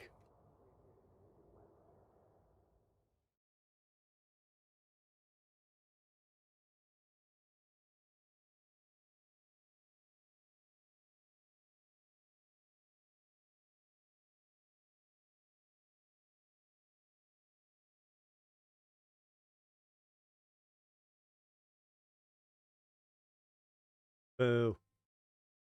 All right.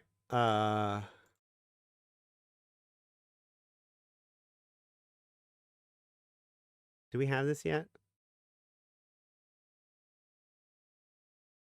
Nope, we're not here yet. But we need Republic Fleet. Or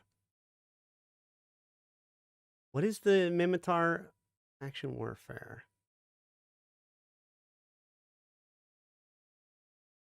Not RSS. Oh God. I can picture the image. Tribal Liberation Force. Thank you so much.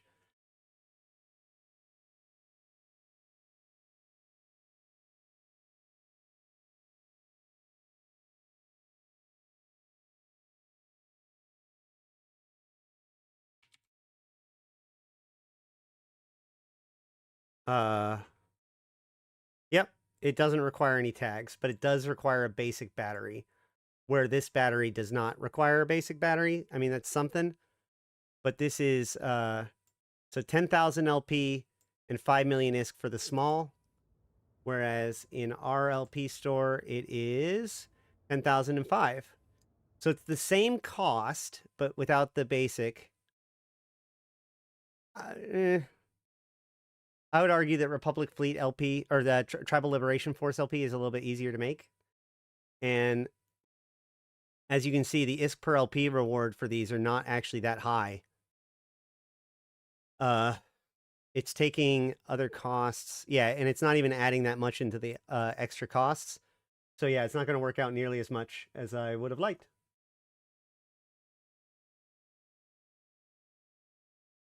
If I'm Angel Space and they spread corruption to the Gal Space and I'm Gal Mill, I'm not at war with them. So how will this work? Well,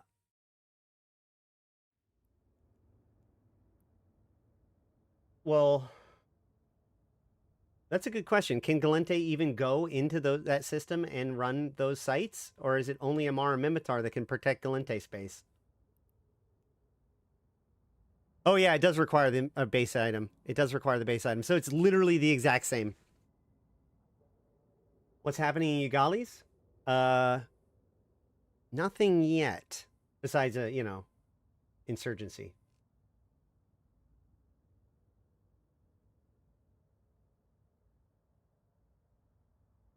Domination batteries make your kill molecular at least. I mean, at the very least, given the fact that there are 0 on the market, you could probably just set a price that's a little bit higher, or quite a bit, a little bit higher than current ones.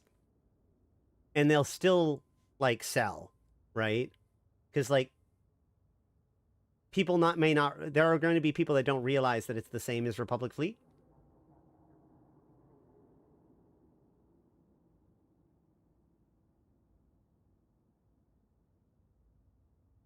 I'll steal your Robux. I don't understand. Yeah, somebody will buy it not knowing about it better. Yeah, Ugali's has become corrupted. I did find it really interesting. That basically the corruptions were set up so the first place it would spread to, more likely than not, was Turner and Ugali's. So they weren't in the systems that are very, very interesting, but they were right next to and ready to be infected by those insurgencies. So, yeah. Either way, I want to get into the war zone and get out there and earn some more LP. Oh, yeah. Last things. I, yesterday, managed to successfully earn...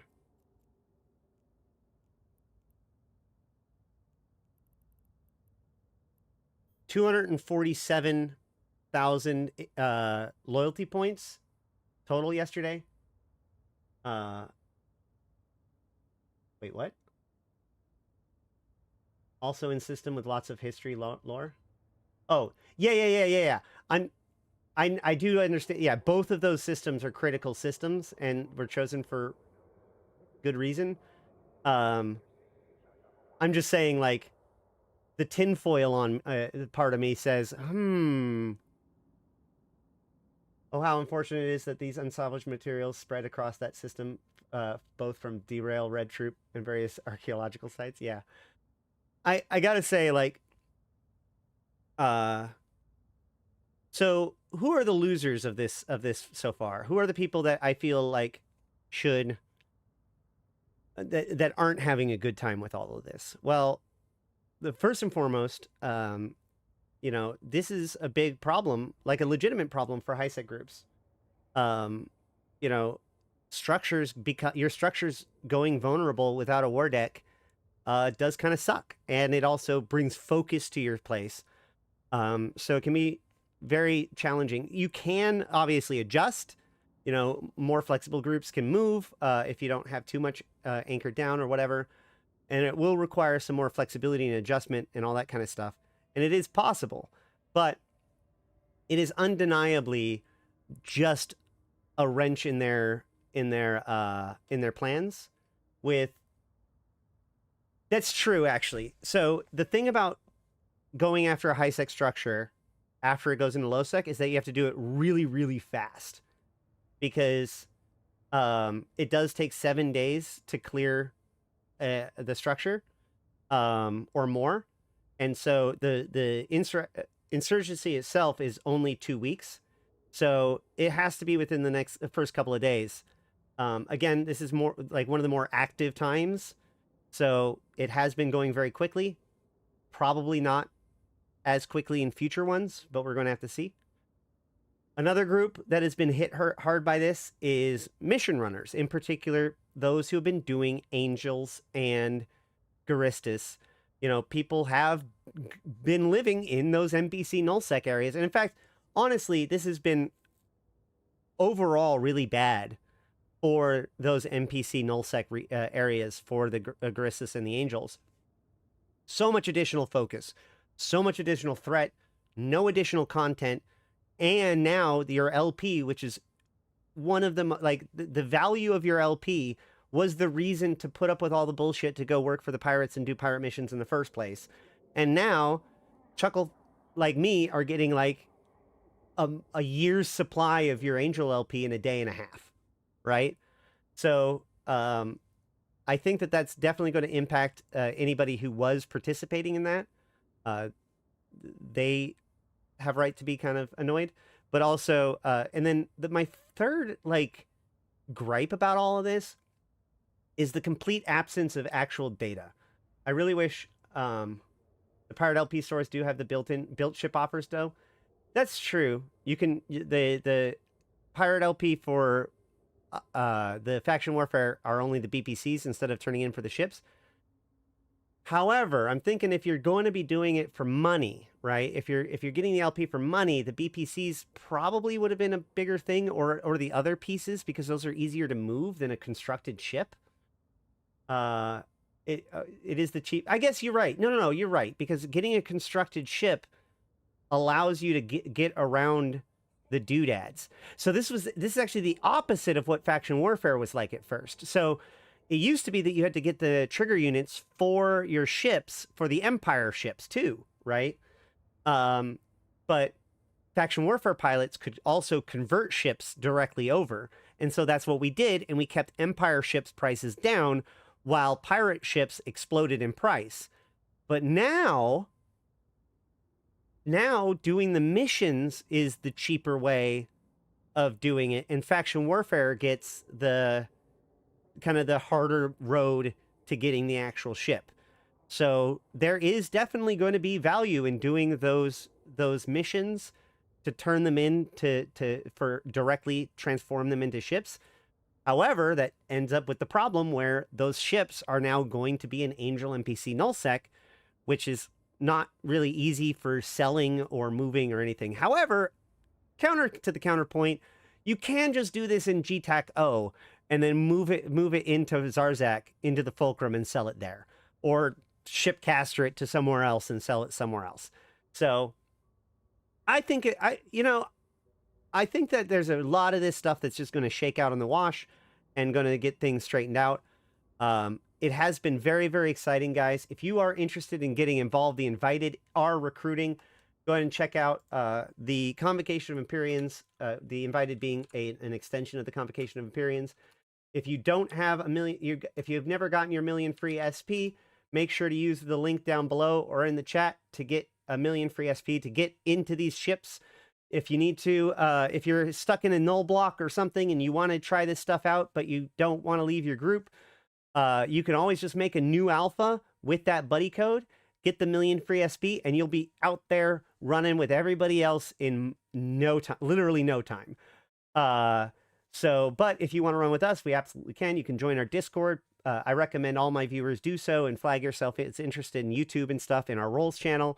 So that way you can, you get all of those pings when I go live or put up videos, and we can talk in the Eve Universe channel and all that stuff. And we've got plenty of people to help people out, and we chat all the time. As long as you're not a complete asshat, you're welcome to come in and join in the conversation. We have public people all the time. It usually works out pretty good. But we will be running fleets pretty much nonstop, so keep an eye out for invited fleets as well. Yep.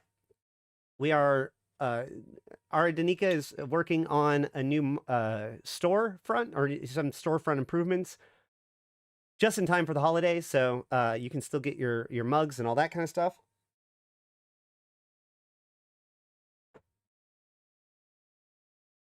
Angels and Garistas should do a bait and switch. How so?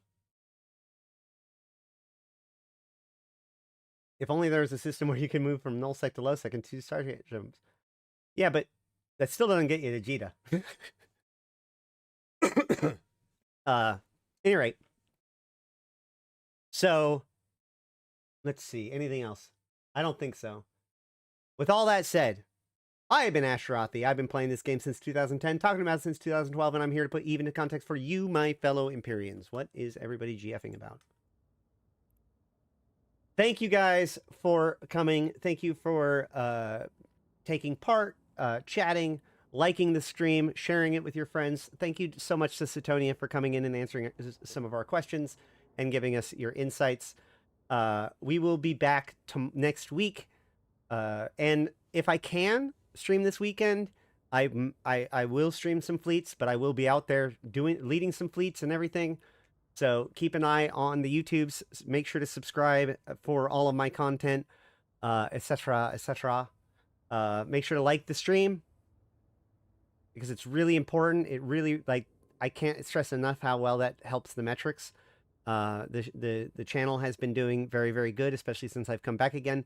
And I'm really excited about that. So let's keep getting that out there, because I like to think that I'm a voice of reason in an otherwise chaotic EVE Online universe. But that's what we're here to do, man. We're here to improve EVE Online by raising player literacy about it. So I do want to give extra thanks to my top supporters: Abyssus, Aikawarazu Chan, Arkas Ilring, Belligerent Neckbeard, BlackRoseNoble, Dajat Lemmont, Drake, Federation Frontline, Ganai, J. Kuhn, Lumi, Midnight Space Monkey, Milk, Not Just Fun, Punchinello, Seats a Penny, Serenolin with No Eyes, Sho'Danar, Syliana Vel'ash, Tgen Tgen, Nephilim, Grendel, V-Rod Cruiser, Yantey Lepouf, Zaul Nex, Zero, as well as my Immortal Tier supporters, 745 MPSI, Aradinika the Queen, Eboleet, Erlidus, May, Malik Starfire, Mercuton, Nihilum, LM1, Sheesh, and Rid. Thank you guys for coming. Thank you for hanging out. It's been a blast. I'll see you next week. But until then, I'm an Ashtarothi, the voice of New Eden, and I'll see you in space.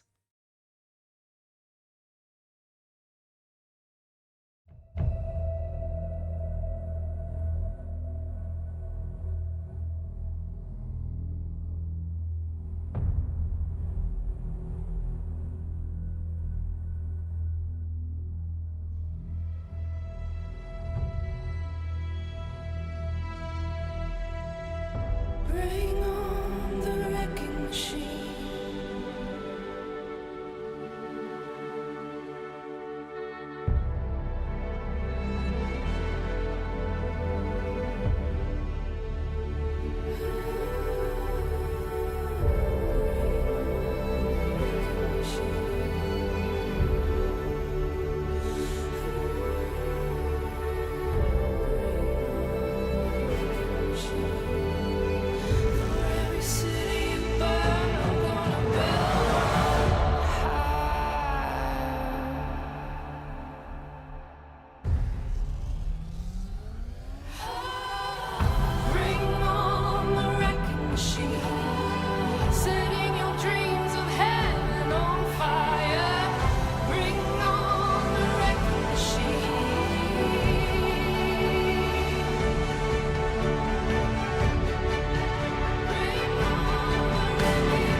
For every city